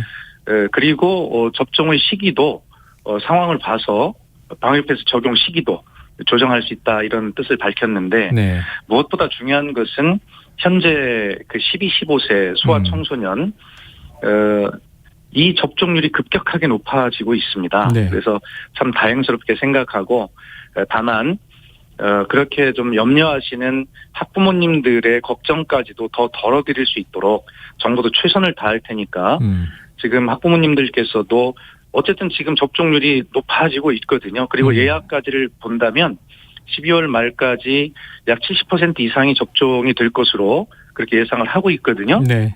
예, 그렇기 때문에 그렇게 많이 참여하고 계시는 국민들과 부모님들은 왜 참여를 할까라는 생각을 한번 해보시면서 정부와 머리를 맞대고 부족한 부분은 채워가면서 정말 자녀들을 위해서 이것이 건강 안전벨트다라고 하는 생각을 가지시고 함께 참여를 해 주십사 하는 호소의 말씀도 아울러 드립니다. 네, 과학적 설득으로 국민들을 참여시켜달라 이런 말씀도 하셨으니까 지켜보도록 하죠. 자, 아까 잠깐 언급해 주셨습니다만 3박 4일간 진행된 호주 국빈 방문이 있었습니다. 이게 네. 너무 대선 이슈, 방역 이슈에 지금 묻혀서 많이들 내용을 모를 수 있는데요. 제가 보니까 가장 좀 주목할 만한 대목이 우리나라가 호주군에 K9 자주포를 수출한다. 이게 굉장히 큰 일이죠? 그렇습니다. 이번에 그 경제 외교의 성과가 굉장히 컸다 이렇게 저희는 자평하고 있는데요. 지금 말씀해 주신 대로 호주에 우리의 자부심인 K9 자주포 30문하고요. 네. 이와 함께 동시에 운영되는 그 탄약 운반 장갑차 15대에서 약 1조 원 규모의 방산 계약을 체결했습니다. 네네. 뿐만이 아니라 바로 이어서 호주군은 다른 장갑차 도입 계획을 가지고 있는데 규모가 한 6조 원 정도 되거든요. 어허. 아마 거기에도 우리가 좀 유리한 어떻게 보면 이번 계약을 통해서 신뢰를 쌓은 그러한 중요한 또 의미도 있다 이렇게 생각을 하고요. 이번에 우리가 요소수 사태를 겪었지 않습니까? 그랬죠. 그래서 지금이 공급망의 시대라고 하는데 요소수 사태를 통해서 이런 게 공급망의 시대구나. 어디 한 군데에서 공급망의 사슬 체인이 끊어진다면 이렇게 영향을 미칠 수 있다는 걸 배웠고요. 네. 우리는 그 중국이라고 하는 특정 국가의 어떤 의존도가 높은 품목의 수가 4,000개가 넘습니다. 네네. 그러면서 특히 우리 미래 산업이자 미래 먹거리인 우리 뭐 전기차나 뭐 이런 문제, 2차 전지 이런 문제에 꼭 필요한 어떤 핵심 광물이 있습니다. 예. 그런 것에 대해서 호주가 매장량이나 생산량이 세계적이기 때문에 이 문제에 대해서 이번에 확실하게 그런 어떤 양해 각서를 서로 맺고 해서 중요한 니켈, 리튬, 코발트, 망간, 히토류 같은 이런 것에 대해서 핵심 광물 경쟁력을 우리가 확보했다라는 그러한 성과도 크다고 말씀드리고 싶습니다. 예, 크게 두 가지 말씀 주셨어요. 우리 K9 자주포 장갑차 방위산업 부문의 수출을 뚫었다. 그리고 이제 광물 자원의 또 보유국인 호주로부터는 니켈, 리튬, 코발트, 망간, 히토류 이게 안정적인 확보가 되겠다. 자, 그런데요. 지금 이 야권에서는 비판이에요. 정권 임기 말에 호주 순방이라는 명분으로 이거 외유한 거 아니냐 이런 또 비판도 있습니다. 어떻게 말씀 주시겠습니까? 아니 다 공개되는 대통령 일정 중에 외유한 게 있나요? 네. 예, 그리고 한 호주 수교 60주년을 맞이하고 12년 만에 그 호주를 국빈 방문하게 되는 것이고 우리 입장에서 그리고 호주가 코로나로 예를 들어서 봉쇄를 했지 않습니까? 봉쇄를 한 이후에 처음으로 맞이하는 외빈입니다. 우리 대통령이. 우리도 이 코로나의 양국 상황 때문에 걱정은 있었지만 호주 측의 강력한 요청으로 이번에 반드시 해야 한다. 네. 그래서 저희가 하게 되었고 그리고 아까 말씀드린 대로 방산 계약이나 핵심 광물의 공급망의 강화 이 국익을 위해서 꼭 필요한 일 아니겠습니까? 네. 이렇게 훌륭한 성과를 거두고 온 그 외교를 폄훼한다는 것은 네. 우리 국민의 자부심과 그런 국익에 마저도 이게 폄훼하는 것 아닌가 하는 그런 섭섭한 생각이 듭니다. 섭섭하다 말씀 주셨습니다. 알겠습니다. 열심히 일하고 오셨다 이런 취지죠. 네. 자, 그런데 지금 내년도 베이징 올림픽 지금 보이콧하는 나라 많아지고 있고요. 우리 저 대통령은 뭐 호주에서도 우리는 보이콧 검토 안 한다 이런 얘기했는데 결국 네. 이 관심은 종전선언이잖아요. 네. 미, 중, 북 원칙적으로는 찬성했다 청와대 발표했는데 어떤 네. 방식으로 좀 임기 내 종전선언이 가능할까요? 다시 한번 말씀드리지만 저희는 한반도 평화를 위해서 최대한 진지하게 노력을 하되 네. 어떤 것을 언제까지 하겠다. 우리 정부 안에서 반드시 이걸 하겠다라고 하는 어떤 로드맵, 목표를 정해놓은 적이 없습니다. 네. 뭐 동계올림픽 계기에 종전선언을 하겠다라든가 임기 내 남북 정상회담을 하겠다든가 이런 것을 정해놓은 곳이 없고 네. 입장은 겨우 경색됐던 남북관계를 개선하기 위해서 친서교환 등 노력을 열심히 한 끝에 이제 통신연락선의 그렇죠. 복원이라고 하는 네. 징검다리 하나를 놓았을 뿐입니다. 그리고 임기 내 무엇을 할 수 있을지 모르지만 다음 정부가 조금이라도 지금보다 더 나은 상태에서 출발할 수 있도록 저희에게 주어진 시간 동안 최선을 다한다는 것 네. 뿐이지 종전선을 언제 한다거나 이런 시간 계획을 세워놓고 하는 것이 아니기 때문에 특별하게 의미를 부여할 수는 없고 마지막까지 따박따박 최선의 노력은 다하겠다. 그런 취지입니다. 알겠습니다. 짧게 마지막 하나 여쭤볼게요. 지금 이재명 후보는 이 양도세, 다주택자 양도세 중과를 1년 유예하자 강하게 주장했는데 지금 청와대에서는 이철희 정무수석이 국회까지 찾아서 여당 지도부에 요거 반대 의견 전달했다는 보도가 있어요. 이렇게 좀 네. 기조를 유지하는 이유가 있겠죠? 지금 문재인 정부는 어쨌든 주택 문제, 집값 문제 때문에 굉장히 그 고통을 많이 받았지 않습니까? 네네. 그래서 이 주택시장 안정을 목표로 한다는 것 우리 모두의 한 마음이라고 생각합니다. 네. 그리고 그 수단에 대해서는 뭐 당과 정부 간에 약간의 의견 차이일 수는 있을 수 있습니다. 예. 현재 정부는 이 부동산 시장의 안정화 흐름이 어렵게 자리 잡고 있는 상황으로 판단을 하고 그래서 이 시점에서 양도세 중과의 완화는 좀 신중할 필요가 있지 않는가라는 말씀을 다시 한번 드립니다. 알겠습니다. 여기까지 듣죠. 굉장히 다양한 내용을 다 소화해 주셨어요. 수석님 고맙습니다. 감사합니다. 예, 지금까지 박수현 청와대 국민소통 수석과 이야기 나눴습니다.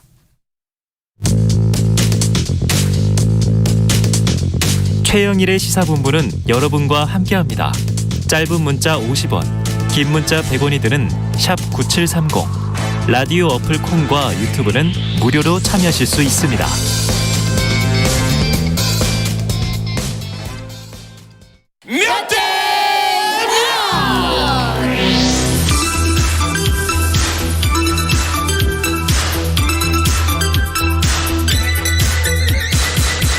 네, 민심은 데이터에 있다. 숫자로 보는 민심. 여론 오락관 몇 대 몇 시작해 보겠습니다. 배 소장님 하도 구박하셔서 오늘부터는 최참이라고 안 할게요. 하세요. 왜요? 또 왜? 이건 구박에 굴하면 안 돼요. 알겠습니다. 구박에 굴하지 말라. 또 구박할 땐 언제고. 자, 오늘도 남성팀 배종찬 인사이트 K 연구소장 나오셨고요. 여성팀은 어서 오세요. 네. 네, 여성팀은 이은영 휴먼앤데이터 소장님 나오셨습니다. 어서 오세요. 네, 안녕하세요. 어제 저녁에 제가 타방송 라디오를 집에서 듣다가 네. 너무 재밌는 분이 나와서 이 여성분 연사 누구지? 이은영 소장님이었어요? 접니다. 타방송에선 이렇게 잘하세요? 자, 오늘 기대해 봅니다. 아니 우리 방송에서도 잘하시는데요. 그렇죠. 네. 맞습니다. 두 분의 또 케미가 장난 아니죠? 찰떡 케미. 찰떡 케미. 네, 맞아요. 자, 지난주 방송에서 두 분이 남긴 마지막 말씀을 다시 이제 끌어옵니다. 미드 같죠? 미드. 네. 전편을 보여주는 거예요. 자, 김건희 씨 빨리 나와야 한다. 빨리 나와서 의혹들을 조개 털어야 한다. 예언이 좀 맞은 것 같아요. 이번 주 초부터 네. 김건희 씨 기사들이 보물처럼 그러니까요. 쏟아지고 문제가 커졌어요. 자, 김건희 씨는 여론 오락관의 애청자다. 맞다. 네. 추정입니다. 필수죠, 필수. 필수다? 네. 네.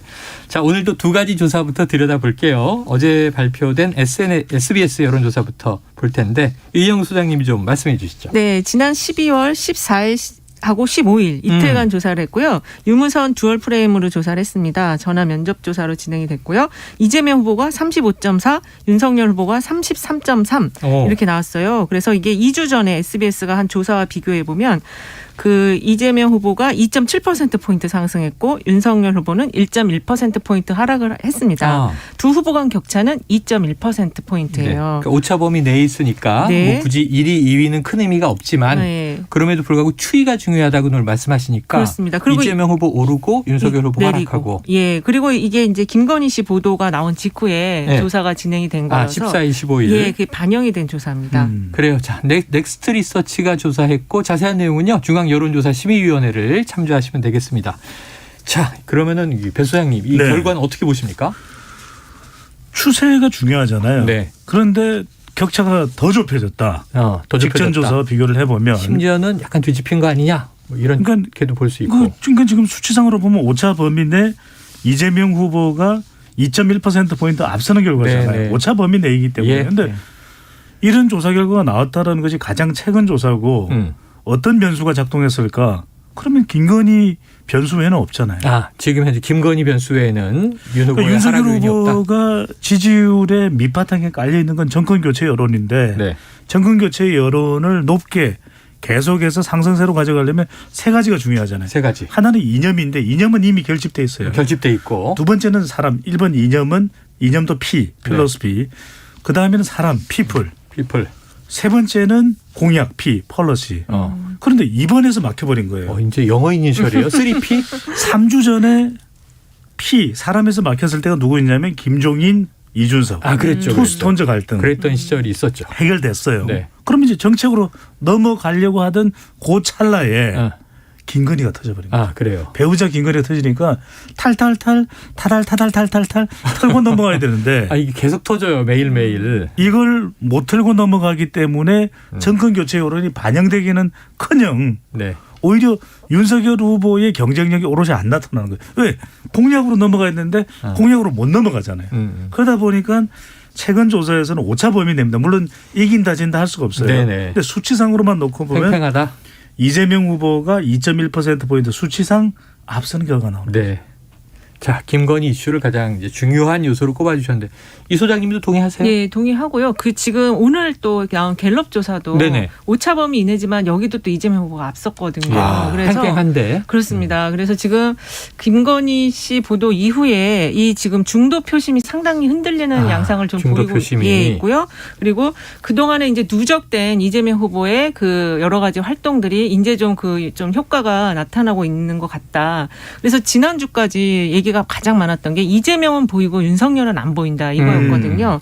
그러니까 이재명 후보가 온라인, 오프라인 뭐 가리지 않고 미디어 노출을 어마어마하게 했어요. 네네. 그게 이제 조금 성과가 보이는 거다 이렇게 말할 수 있겠습니다. 정부의 각을 세우는 주장도 내고 그것도 있었고. 공약도 내고 네. 또 이제 이 지역 민심 메타버스 돌고 그러니까 일부 뉴스에서 살짝 빠졌지만 이재명 후보 캠프 쪽 얘기를 들어보니 이번 주 주말이 왔는데 메타버스는 쉰다. 맞아요. 지금 코로나 이 상황 악화 때문에. 자, 그런데 그럼 이제 이 후보 배우자가 정말 대선 후보를 선택하는데 영향을 주는가? 이것도 궁금한 대목인데 관련 여론조사가 있었다면서요? 네, 이게 있었는데요. 그 뉴스토마토가 미디어 토마토에 의뢰해갖고 11일, 12일 조사를 했습니다. 1038명 ARS 조사를 했는데요. 김건희 씨 의혹이 사실일 경우 지지하는 후보를 바꾸겠느냐. 바꾸겠다가 30.1, 바꾸지 않겠다가 57.1, 잘 모름이 12.8이 나왔습니다. 그래서 지금 이 상황에서도 이제 지지 후보를 바꾸지 않겠다. 근데 이게 조사가 10일, 12일 날 보도되기 전이어서 그렇지만은 그 대체적인 흐름은 이렇게 가지 않을까. 그리고 이제 재밌는 게 이 국민의힘 지지층에서는요 바꾸지 않겠다라는 의견이 그 4.2% 오히려 결집하는 양상을 보였어요. 네네네. 그래서 이게 이제 위기 앞에서 지지층이 결집하는 게 네네. 계속 반복적으로 나타나고 있어요. 내용 문제를 떠나서 그렇습니다. 오히려 우리 후보가 위기인데 네, 그러니까 위기다. 더 결집한다. 네, 그렇습니다. 그러니까 이제 아까 흔들림은 중도층에 있다. 이 네. 말씀이 근데 맞겠네요. 이게 중요한 게 뭐냐면은 아니, 후보 지지층에서는 안 변하겠죠. 이거는 제가 여러 번 말씀드렸기 때문에 고민을 하실 필요가 없어요. 왜? 이번 대선은 프레임 전쟁이기 때문에 자기 지지층은 안 움직인다니까요. 안 움직인다. 무슨 일이 터져도 안 움직인다. 국민의힘 지지층과 더불어민주당 지지층, 진보층, 보수층은 고정이에요. 고정이다. 그런데 왜 이게 무섭냐면 MZ세대 여성 중도층에서는 가만히 못 있겠다. 늘 강조하시는. 이게 중요한 거예요. 네. 그래서 자기 지지층에서는 오히려 결집을 하겠죠. 위기라고 생각하고. 그런데 김종인 총괄상임위원장이 그 이야기를 한단 말이에요. 네. 후보자를 선택하는 거지 후보자 배우자 선택 아니에요. 네. 이준석 당대표는 결혼 전에 일이 뭐 그렇게 중요할까요? 이렇게 네. 이야기를 하는 맞아요. 이게 자기 지지층에서는 그럴 수 있어요. 그런데 지금 이렇게 지지율이 나오는 것은 결국 지금 지지율을 뒤바꿔 놓는 것은 누가 앞서느냐 누가 뒤서거니 이걸 만들어내는 것은 M 여중이거든요. 이들에게 MZ세대 여성층 중도층 배우자의 금정이 더 중요하기 때문에 그래서 이걸 무시하거나 간과해서는 안 되는 거죠. 이제 성대모사를 그냥 자연스럽게 섞으시네요. 네. 여러 명이 지금 등장한 것 같습니다. 싱크를 틀지도 않았는데. 털 필요 없어요. 네, 틀 필요 없다. 혼자 다 해주신다. 그래서 아까 이제 뉴스토마토도 소개해 주셨고 이 소장님이. 그리고 아까 처음에 소개해 주신 SBS 조사 내에서도 자, 이재명 후보 지지층은 85.8%가 이 후보 배우자가 대선 후보를 선택하는데 영향을 준다. 윤석열 후보 지지층에서는 그 비율이 36.1%. 이게 전체 값으로는 이제 후보 배우자가 투표에 영향을 준다가 60.4%고 안 준다가 38.1%였어요. 근데 지지 후보를 나눠보니까 격차가 크군요. 격차가 완전히 좀 다르게 나오고 있는 거죠. 그래요. 자, 정치 성향으로 봤을 때 캐스팅 보트는 말씀하신 대로 MZ 여성층 중도층이다. 근데 중도층 지지율이요. 11월 말 조사 때와 비교하면 뒤집힌 결과예요. 이번에는. 좀 뒤집어졌는데요. 11월 말 조사하고 이번 조사를 비교해 보면 윤석열 후보가 중도층에서 34.1에서 28.3, 이재명 후보가 35에서 죄송합니다. 윤석열 후보가 34.1에서 28.4로 내려갔고요. 이재명 후보는 28.3에서 35%로 올라갔어요. 거의 완전히 이게 완전히 바뀌어졌네요. 비율이 비슷하게. 네, 그렇습니다. 그래서 이렇게 나타난 이유가 이제 뭐 여러 가지가 있겠지만 이재명 후보가 이제 이거저거 하겠다 굉장히 많았잖아요. 그런 것들이 중도층에게도 좀 영향을 준 것 같아요. 김건희 씨 조사는 여기에 이제 반영은 됐겠지만 아직 이렇게 전면 다 반영은 안 된 것 같거든요. 그래서 중도층에게는 이재명 후보가 무엇을 하겠다, 뭐 소상공인과 관련해서 손실 그 보상금도 빨리 연내하겠다 이런 것들이 영향을 좀 준 것이 아닌가 이렇게 생각이 들어요. 자, 그럼 이게 이제 보름 동안의 변화이기 때문에 이번 주 들어와서 지난 주말부터는 이제 김건희 씨 이슈가 커졌다 치고 가장 크다고 봐야죠. 가장 크고 그럼 이 보름 사이에 서서히 또 이동한 데는 김건희 변수 외에 또 뭐가 있어요? 김건희 변수가 가장 크죠. 가장 크다. 아까 말씀하신 대로 이제 이재명 후보는 보였다. 윤석열 후보는 반면에 안 보였다. 이런 것도 이제 그렇습니다. 의미가 있겠네요. 그게 있고 그다음에 이제 여전히 윤석열 후보 선대위에서의 그 문제들, 선대위 영입 인사들 문제도 후반부에 있었고 그리고 또 권성동 그 지금 사무총장의 또 문제도 있었잖아요. 강원도 방문 때 논란들이 막 아직도 여러 개가 진위가 좀 명확하게 모르겠어요. 어떤 사안인지 잘 모르겠어요. 왜냐하면 이제 그 국민의힘 쪽은 강력하게 부인하고 있고 민주당은 또 경찰은 출동했는데 이유가 있지 않겠느냐 하는 상황이니까 이건 좀 진위가 깔끔하게 정리돼야 뭔가 판단이 가능할 것 같습니다. 그리고 여러 가지 이슈들이 많이 등장하고 있어요. 이재명 후보도 유세대 중에 발언 관련해서 또 마이웨이 아니냐 논란도 있고. 그런데 이번 대선은 철저하게 후보자와 후보자의 배우자, 가족까지의 신상특위 선거예요. 그러니까 그런 선거가 어디 있어요? 최초입니다. 정말. 아니 그게 최초예요. 이번 선거 그래요. 역대 최초의 그런 선거다. 권성동 비서실장이 뭐 하고 의혹이 있고 논란이 있고 궁금하죠. 그런데 이번 대선에 큰 영향 줬느냐? 큰 영향 없어요. 그냥 뉴스일 뿐인 거예요. 아니 지난주에는 정권 교체 여부가 가장 중요하다고 그러시더니 아니, 이제 가족 신상 털기 선거다. 그 정권 교체에 네. 가족 신상 털기가 들어가는 거죠. 아, 그렇죠. 그러네. 그래서 그러네. 중요한 연결이 거예요. 설명은 되네요. 맞아요. 그래서 중요한 거예요. 그리고 그 가족과 관련한 문제가 배우자가 등장한 게 이번 또 처음이고요. 그렇죠, 그렇죠. 그 이제 자녀 이제 이재명 후보도 지금 아들 문제가 나왔는데 자녀 관련해서도 병역이라는 이슈 외에 다른 어떤 본인의 그래. 수사가 자녀 이슈는 주로 병역이나 네, 병역이나 그렇죠. 이제 국적 이런 입시나 거였는데. 뭐 이런 건데 수사가 동반이 되는 이런 일탈 행위가 나온 건 처음이거든요. 네. 판단하기 굉장히 어려워요, 이런 것들은. 판단하기 어렵다. 네. 자, 다음 조사 하나 보면서 같이 좀 엮어서 이야기를 해보도록 하겠습니다. 이번에는 어제 발표된 이 RN서치 조사가 있어요. 네. 이건 좀 배 소장님이 소개해 주시죠. 자동응답 조사 결과인데 매일경제와 MBN의 의뢰로 지난 14일, 15일 실시된 조사입니다. SBS랑. 예, 자기 대선에서 누구에게 투표할지 물어봤는데 윤석열 후보 42.3%, 이재명 후보 38.4%. 네. 이것도 오차범위 냅니다. 네네. 자세한 사항은 중앙선거 여론조사 심의위원회 홈페이지에서 확인 가능한데 예. 3.9%포인트 차이예요. 그러니까 그런데 앞에 조사는 팽팽하다. 이재명 후보가 오차 앞섰고. 범위 내에서 2.1%포인트 앞서는 것이고 이 조사는 윤석열 후보가 3.9%포인트 오차 범위 내 앞서는 결과니까 네. 앞서거니 뒤서거니 앞서거니 이건 지난주에 이미 네. 예측을 해드린 그렇죠, 부분이고 그렇죠. 이렇게 나오는 이유는 자동응답 조사의 경우에는 조금 보수 성향의 응답자들이 그 얘기 좀 하셨죠. 많이 포함이 된다. 그러니까 ARS는 보수가 그렇죠. 좀 강세고 그렇죠. 전화 면접은 뭐 진보가 조금 강세다. 그래서 네. 최영일 진행자께도 뭐를 보라 그랬습니다. 우리 청취자분들께도 뭐를 봐야 된다 그랬어요. 네네네. 여론조사는. 추세선. 숫자를 추세. 봐야 된다. 추세를 봐야 된다. 집중 좀 하세요. 아니, 수능 같은데 오답 아닙니까? 한 달 전에 RN서치 조사에서는 윤석열 후보가 14.4%포인트 앞섰어요. 그런데 이번에는 이 조사에서 3.9%포인트 깻잎 8장이 깻잎 한 장이 된 거예요. 아하. 깻잎이라고 하시니까 느낌은 확 오는데 깻잎의 두께가 정말 그런 건지 막 또 궁금하네요. 네. 자, 이게 다자구도예요. 그래서 안철수 후보는 3.4%, 네. 심상정 후보는 2.9%가 이제 함께 나왔습니다. 추이는 정말 이제 10%포인트 이상 격차가 4% 이내로 좁혀들었다 이야기했어요. 자, 그런데 자, 메타버스 그 얘기를 이제 이번 주엔 안 뜬다 이런 얘기 했지만 대구 경북 지역의 상승세 한번 지켜보면 이재명 후보가 TK 지역 가서 네. 굉장히 나흘 동안 열심히 돌지 않았습니까? 효과가 있었습니까? 이게 홈타운 이펙트예요. 그렇죠. 홈타운 이펙트가 왜 중요하냐면은 2000년도에 미국 대선을 하는데 엘고 부통령이 아들 조지 부시한테 져요. 압도를 했죠. 맞아요. 전국에서는 이기는데 그게 전국 득표에서 이겼는데 전체에서 이겼는데 대의원에서 집니다. 그런데 많은 사람들은 플로리다에서 문제였다. 플로리다를 이겼어야 되는데 경합주에 아들 부시에게 지금 천만의 말씀 만만의 콩떡 안 한다 그랬잖아요. 아, 예. 근데 왜 그러냐? 네. 자기 고향인 테네시에서죠. 이게 문제인 거예요. 아하. 그러니까 역대 민주당 대선 후보가 노무현 후보, 문재인 후보 TK에서 한 25% 득표를 했습니다. 네네. 그래서 이재명 후보는 고향이잖아요.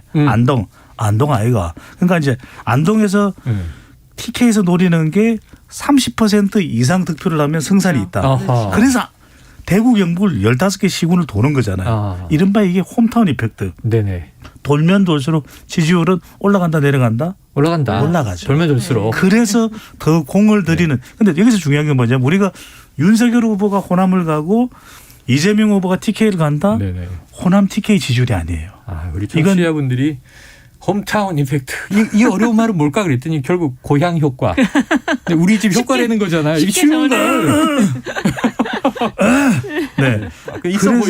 살짝 있어 보였어요. 서울 지지율이죠. 네. 서울에서 이번에 제일 중요한 승부처가 서울이기 때문에 TK와 호남을 가더라도 그거는 서울에 얼마나 많은 팔도 강산 사람들이 다 있잖아요. 그 지지율을 노리는. 그렇지. 근데 이 선생님 제가 하나 여쭤볼게요. 예. 근데 TK에서 이른바 윤석열 후보 그렇게 비판했는데 또 전두환 네. 경제는 성과다. 네, 이 네. 발언으로 뭐 논란이 같은 민주당 내에서 나왔어요. 그렇습니다. 악영향은 없었습니까? 특별히 지금 영향을 미치지 않았던 걸로 이제 결과가 나왔고요. 지지층은 안 움직인다. 안 움직입니다. 네. 그리고 이미 이제 이재명 후보가 그 전에 뭐 이제 광주 갈 때도 전두환 비석 밟고 또 그 전두환 전 대통령 타계했을 때도 별로 논평을 안 냈고 이런 것들이 이제 미리 이게 찬양을 한 것도 완전 무슨 찬양을 이렇게 그렇게 네. 한 게 아니다라는 거를 다 알고 있기 때문에 이렇게 된 것 같아요.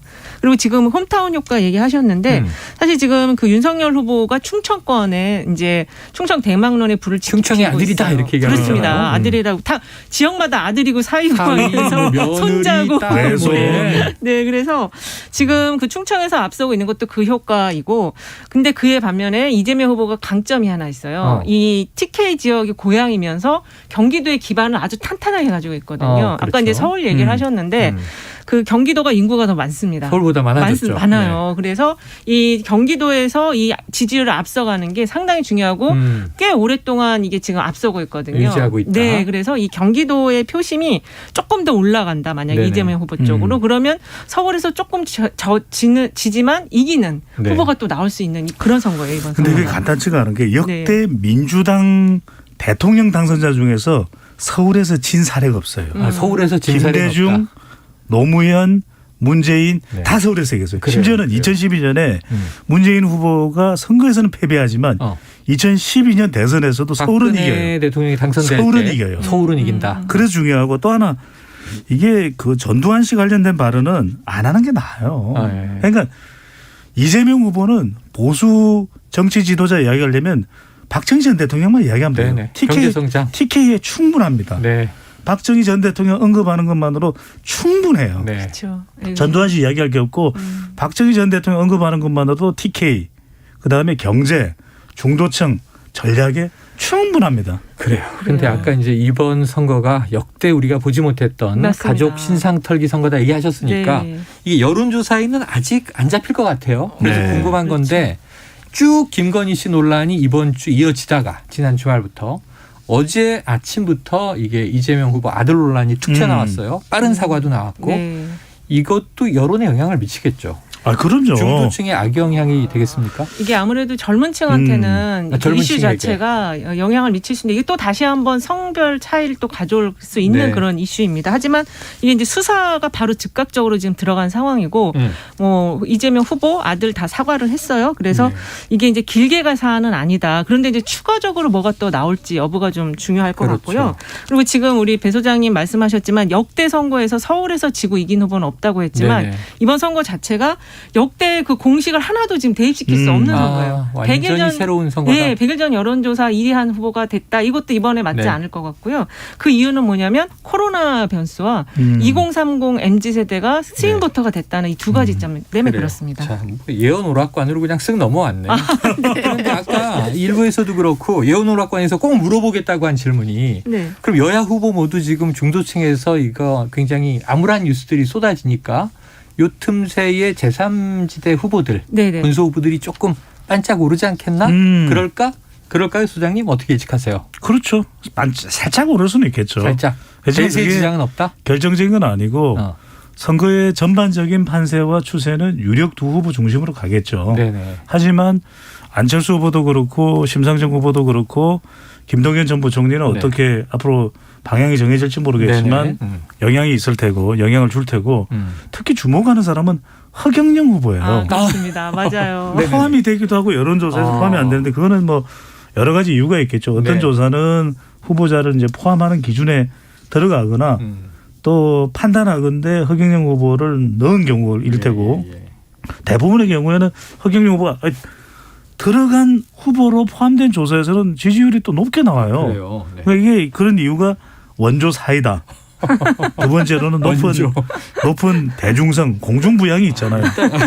내가 허경영이에요. 그러니까 이제 공중부양이 아니라 결혼하면 뭐 몇 억 준다. 뭐 시원하고. 출산하면 몇 억 준다. 되게 선지자적인 후보예요 이게. 그다음에 입에 씹히는 정책. 네네네. 그러니까 그래 맞아 그게 잘근잘근 이렇게 귀에 쏙쏙 들어오거든요. 그러니까 최근에는 많은 후보들이 허경영식 공약을 이야기하는 경우가 많아요. 그러다 보니까 그런 관심들 대중성이 지지율로 연결되는 이 거죠. 지지율 5%를 넘기면 TV 토론에서 예. 이제 강자들하고 같이 테이블에서 토론을 합니다. 그렇습니다. 허경영 후보 한 5% 넘길 걸로 보세요, 이 소장님. 지금 어떻게? ARS 조사에서는 4%까지 나왔고요. 아까 그 뭐 삼지대 후보들이 또 반짝 오를 거라고 하는데 지금 다 떨어졌고요. 허경영 오히려. 후보가 그 후보들보다 위에 있는 조사들도 나와요. 조사들도 있다. 그렇습니다. 그래서 이 후보가 이제 허경영 후보 지지 왜 높은 거냐.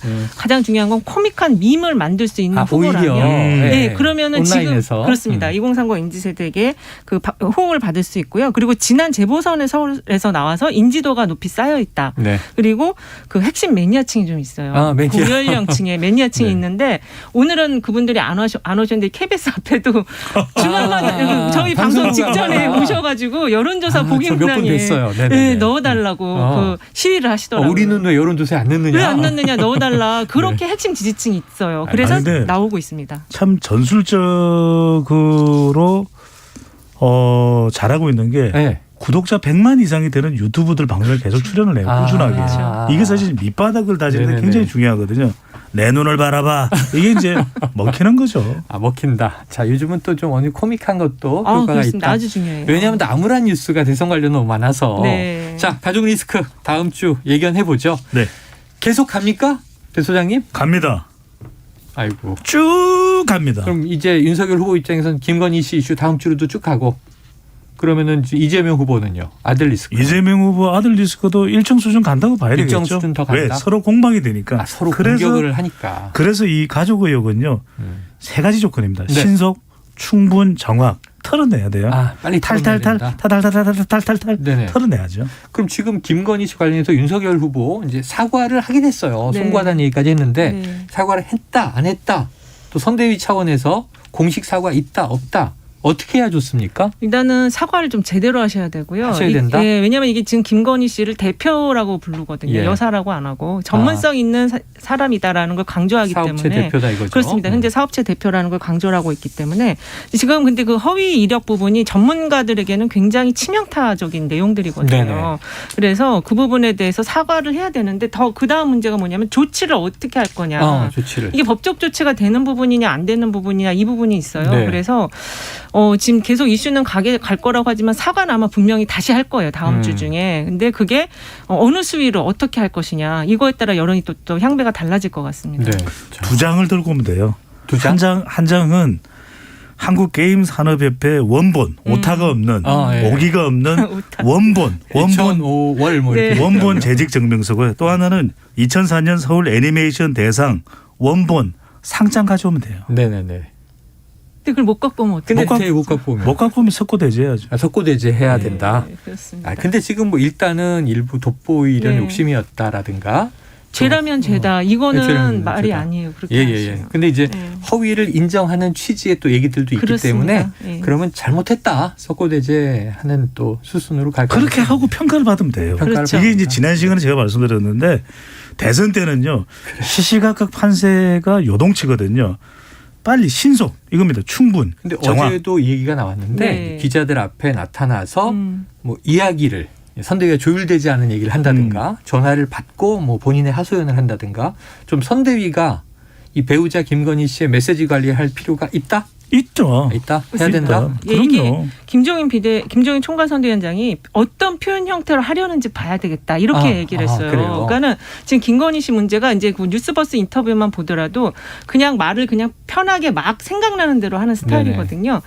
만약에 다음 주에 나와서 사과를 제대로 한다면 딱 그 종이에 써서 읽어야 돼요. 딱 그것만 하고 끝내셔야지.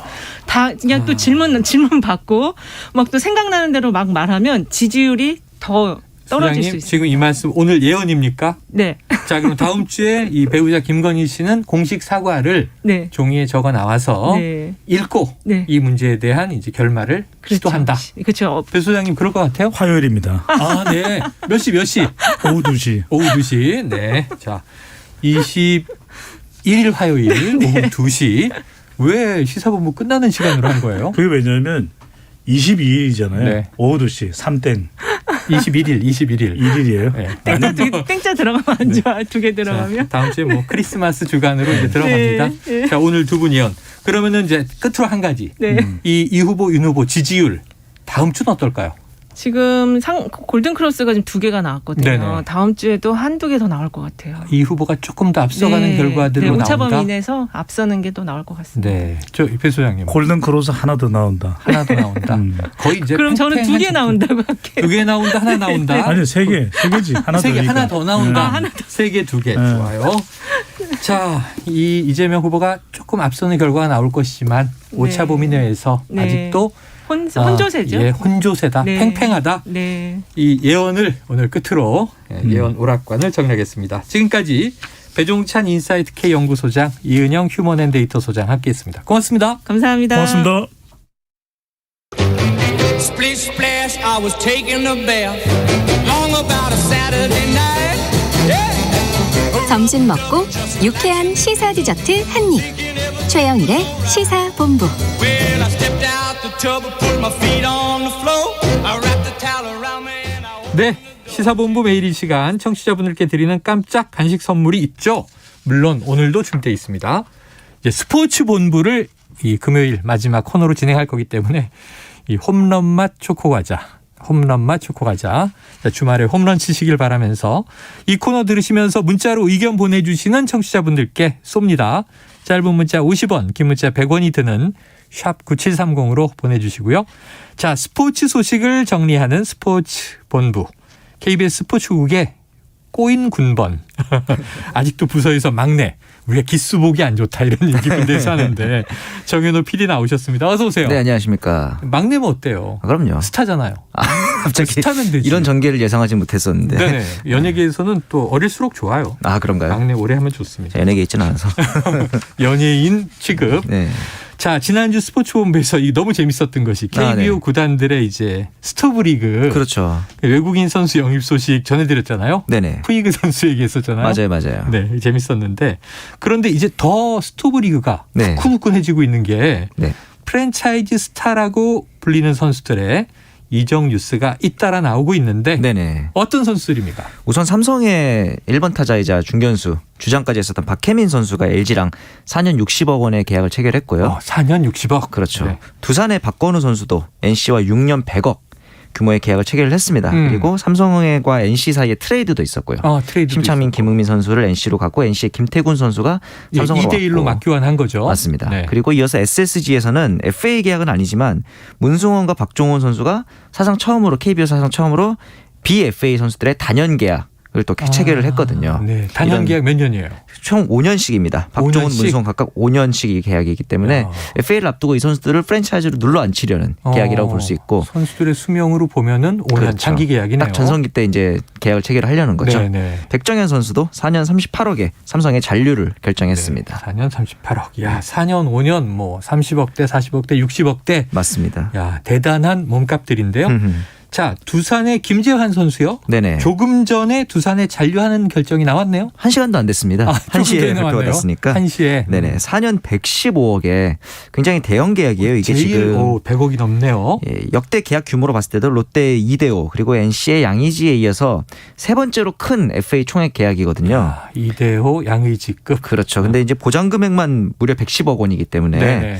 이 부분에 있어서 두산이 사실 박건우 선수를 앞서 놓쳤잖아요. 네네. 그래서 김재환까지 놓칠 경우에는 정말 팬심의 이탈이 좀 걱정된다. 지금 안 그래도 본사 앞에서 트럭 시위도 하고 이런 부분들로 팬심에 굉장히 성난 상황이었기 때문에 이 부분에 대해서 좀 걱정에 거액을 투자한 게 아닐까라는 생각이 들더라고요. 그래, 붙들어 놓기 위해서 그렇죠. 거액을 쾌척했다. 갑자기 궁금해서 정 PD님은 스포츠 뒷이야기 잘 아시니까 네네. 이 거액으로 선수들은 뭐 해요?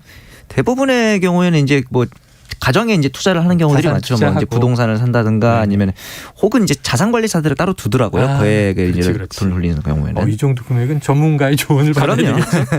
자, 그런데 아직 거취를 결정하지 못한 FA 선수들이 더 많은 상황으로 보여집니다. 네. 자, 대표적으로 보면요. NC의 나성범 선수, LG의 김현수 선수 등 네. 팀에 남을 것이냐, 옮길 것이냐. 네. 어떻게 예상하십니까?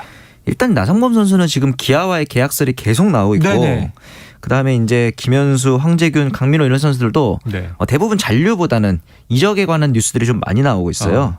강민호 같은 경우는 최근에 말씀드렸던 이 김태군 선수의 트레이드 네네. 여파로 아무래도 이적하는 게 아니겠냐 이런 뉴스도 있는데 이게 또 FA 발표라는 게 다른 선수들의 영향을 좀 받는 것 같아요. 그렇겠죠. 이제 김재환 선수가 발표가 났기 때문에 김현수 선수가 원래 두산이 영입하는 게 아니냐 이런 이제 루머가 있었는데 친정으로 돌아가는 거 아니냐? 그렇죠. 만약 김재환을 놓칠 경우에 대비해서였던 것 같으니 아마 김현수 선수도 오늘 중으로 발표가 나지 않을까 뭐 이런 얘기가 또 있었고 나성범의 기아 이적에 관한 발표도 양현종 선수의 발표가 먼저 이루어진 다음에 후속으로 나오기 위해서 좀 대기를 하고 있는 상황이 아니냐 이런 이야기들도 많이 있죠. 자, 청취자 여러분 아마 귀를 쫑긋하고 들으실 겁니다. 왜냐하면 이게 한두 해 놓치면 내가 응원하던 팀에 저 선수가 왜 상대 팀에 가 있지? 우리 팀을 상대로 공을 던지죠. 그러니까 저희 그 아이들이 저 개인적으로는 아닌데 아이들이 이제 두산 팬이었어요. 오랫동안 성장기에. 근데 양의지, 김현수 다 두산 이제 주력 선수들이었다가 정말 많은 선수들은 이적했죠. 네, 지금 이제 두산을 막 무찌르고 있으니까 화를 내더라고요. 그럴 수 있죠. 선수들이 돌고 돕니다. 네, 이게 프로의 세계고요. 자, 미국 메이저리그에 진출했다가 돌아온 양현종 선수. 친정팀으로 가나 했는데 그쵸. 쉽지 않은 것 같아요. 첫 만남에서 서운하다라는 발언을 사실 서운하다. 네, 이게 선수들 그 프로의 세계에서 이렇게 좀 강성 발언을 하는 경우는 드물잖아요. 감정 잘 안 드러내는데. 네, 이제 저는 이제 개인적으로 기아 팬이기도 하고 굉장히 철렁했는데 다행히도 이제 두 번째 만남에서 이제 서로 간의 오해를 풀고 협상을 잘 하고 있다라고 했는데 이렇게 서운하다고 말했던 이유는 사실 옵션이 총액의 거의 절반 이상이다 이런 내용이 좀 있었거든요. 그러니까 양현종 선수가 사실은 과거에 FA를 할 수 있었음에도 구단을 배려해서 당시 최용우 선수를 영입하기 위해서 단년 계약을 했을 정도로 좀 구단의 헌신적인 모습이 있었는데 구단 입장을 다 받아줬는데 헌신했더니 헌신짝이 된 그런 케이스가 될까 봐. 라임입니까? 라임이죠. 헌신했더니 헌신짝이 됐다. 야, 이거 좀 슬프다. 이제 반대로 또 기아 입장에서는 이제 과거에 뭐 윤성민 선수라든가 FA 계약 실패 사례들이 있다 보니 조금 더 안전장치를 두고 싶은 그런 마음이 있는 거다 보니까 조금 더 시간이 걸릴 것 같긴 하더라고요. 시간이 걸릴 것 같다. 하지만 이제 기아로 안착을 하는지 지켜봐야 되겠습니다. 자, 이렇게 선수들의 대이동이 시작되면서 또 이제 이렇게 보는 시각들도 있어요. 그들만의 돈잔치가 또 시작된 거냐. 자, 100억 원에 이르는 금액들 정말 적정한 게 맞나. 왜냐하면 또 올해 야구계에 대한 차가운 시선이 맞습니다. 상반기, 중반기, 여름에 있었으니까 말이죠. 자, 이런 팬들의 부정적 반응도 나오던데 정 PD님 전문가로 내부도 보고 외부도 보시니까 어떻게 보세요? 사실 그럴 수밖에 없죠. 코로나19 여파로 지금 뭐 개인적으로 사람들이 너무 경기라든가 힘든 점이 많은데 100억 115억 오늘 또 115억 나왔으니까 이렇게 올라가면서 상대적 박탈감이 들 수밖에 없죠. 그런데 이제 프로야구 전반적으로 봤을 때 시장이 커지는 거는 물론 바람직하긴 한데 이 시장이 커진 만큼 선수들의 태도라든가 이런 것들이 좀 같이 커질 수 있느냐 성숙할 수 있느냐 이게 중요하거든요. 왜냐하면은 반대로 팬들이 이 시장을 외면하게 되면 쪼그라지는 속도는 더 빨라요. 그렇죠. 이 FA 제도가 처음 생긴 게 99년입니다.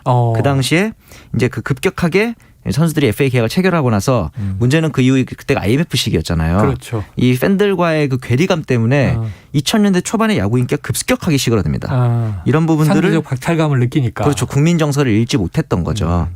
사실 이제 저희가 그렇게 개인적으로 생각하는 건 시장이 커지고 그만큼 이제 금액이 늘어나는 만큼 BFA 방출 선수들도 있죠. 그다음에 육상 선수들 이런 어떻게 보면 제도권 밖에서 칼바람 맞는 선수들에 대한 처우 개선 이런 부분도 선수협이 좀 많이 신경을 쓴다면은 사람들의 시선도 좀 더 따뜻해지지 않을까 생각이 들더라고요. 야구 필드도 우리 사는 모습과 똑같습니다. 양극화, 칼바람 부는 곳도 있다. 이들에 맞습니다. 대한 배려도 필요하다. 그렇죠, 그렇죠. 그래도 이렇게 뭐 지르다가 시장이 쪼그라들면 그럼요. 사실 그 칼바람은 오히려 처우가 안 좋은 선수들이 먼저 맞더라고요. 그런 부분도 잘려나가고. 네, 그렇죠, 그렇죠. 슬프다. 네. 자, KBO 리그에 곧 셀러리 캡 제도가 시행될 예정이에요. 그래서 이제 FA 시장이 더 달아오른다고 보고도 있는데 거품이 끼고 있다. 결국 그렇죠. 팬들이 그걸 보면서 좋아할 리는 없다. 어떤 얘기인지 좀 설명해 주세요. 셀러리 캡은 쉽게 말해서 이제 연봉 총액의 상한선을 상한선을 시행하는 거죠. 캡이라는 그렇죠. 게 그런 의미죠. 맞습니다. 근데 이제 이 금액이 어떻게 책정이 되냐면은 연봉 총액의 평균의 120%로 책정이 되기 때문에 연봉 총액이 늘어나면 늘어날수록 구단들이 쓸 수 있는 범위가 넓어지거든요. 상한선이 올라가죠. 그래서 고액 연봉 선수들이 많아질수록 구단 입장에서는 여유가 생기다 보니 지금 고액 연봉 선수들이 일부러 많이 생기는 게 아니냐 이런 분석이 또 나오고 있거든요. 미리 좀 올려놓는 거 아니냐. 그렇죠. 그렇게 하면 구단 입장에서 조금 더 여유가 생기기 때문이죠. 그래요. 자, 이 선수들이 노력한 만큼 또 팬들이 납득할 만큼 적절한 보상이 이루어지고 이 총액만 커지는 게 아니라 그만큼 또 건강한 한국 야구가 뿌리내리길 기대해 봅니다. 자, 이 끝으로 유럽 축구 소식도 잠깐 들어볼게요. 자, 주중에 있었던 이 UEFA 챔피언스리그 16강 대진 추첨에 네네. 문제가 있었다. 맞습니다. 그 재추첨까지 했다는데 무슨 일이 있었던 거예요? 원래 조별리그에서 한 조에 속했던 팀이 다시 만나면 안 되는데 네. 추첨에서 어떻게 다시 만나야 된 거죠. 소프트웨어의 기술적 오류라고 하는데 다시 추첨을 했어요. 그런데 네. 이번에 또 그 뽑았던 공을 다시 넣질 않는 정말 저희 그 동네 축구에서도 하지 않을 실수가 나오면서 유럽 챔피언스 리그에서 그러니까 말이에요. 네, 그러면서 웬일입니까? 결국은 전면적으로 재추첨을 하게 됐습니다. 전면 재추첨. 그러니까 맞습니다. 무효화하고 처음부터 다시. 그렇죠. 하하 이게 왜 이랬을까요? 참 역사도 길고 그런 쪽에서. 네. 자 오늘 새벽에 열릴 예정이었던 프리미어리그 토트넘 레스터시티 경기. 양 팀에서 이제 코로나 확진자 나오면서 연기됐는데 네네. 손흥민 선수 상태 나온 게 있습니까? 아직까지 실명을 구단 측에서 밝히지 않고 있기 때문에 손흥민 네. 선수의 직접적인 상태는 알 수 걸렸는지 안 없지만 걸렸는지 알 수 없어요. 그렇죠. 근데 레스터 시티와 토트넘 경기뿐만 아니라 주말에 있을 예정이었던 EPL 4경기가 모두 연기됐는데 네. 이 EPL 같은 경우는 주말에 이제 박싱데이라 그래서 경기 일정이 굉장히 많이 남아 있어요. 네, 네. 이 부분을 이제 앞으로 경기 일정 어떻게 짤지 EPL 입장에서도 좀 걱정이 많을 것 같습니다. 네, 자 잉글리시 프리미어 리그도 코로나 때문에 걱정입니다. 네. 자 스포츠 본부는 여기까지 하겠습니다. 이 KBS 스포츠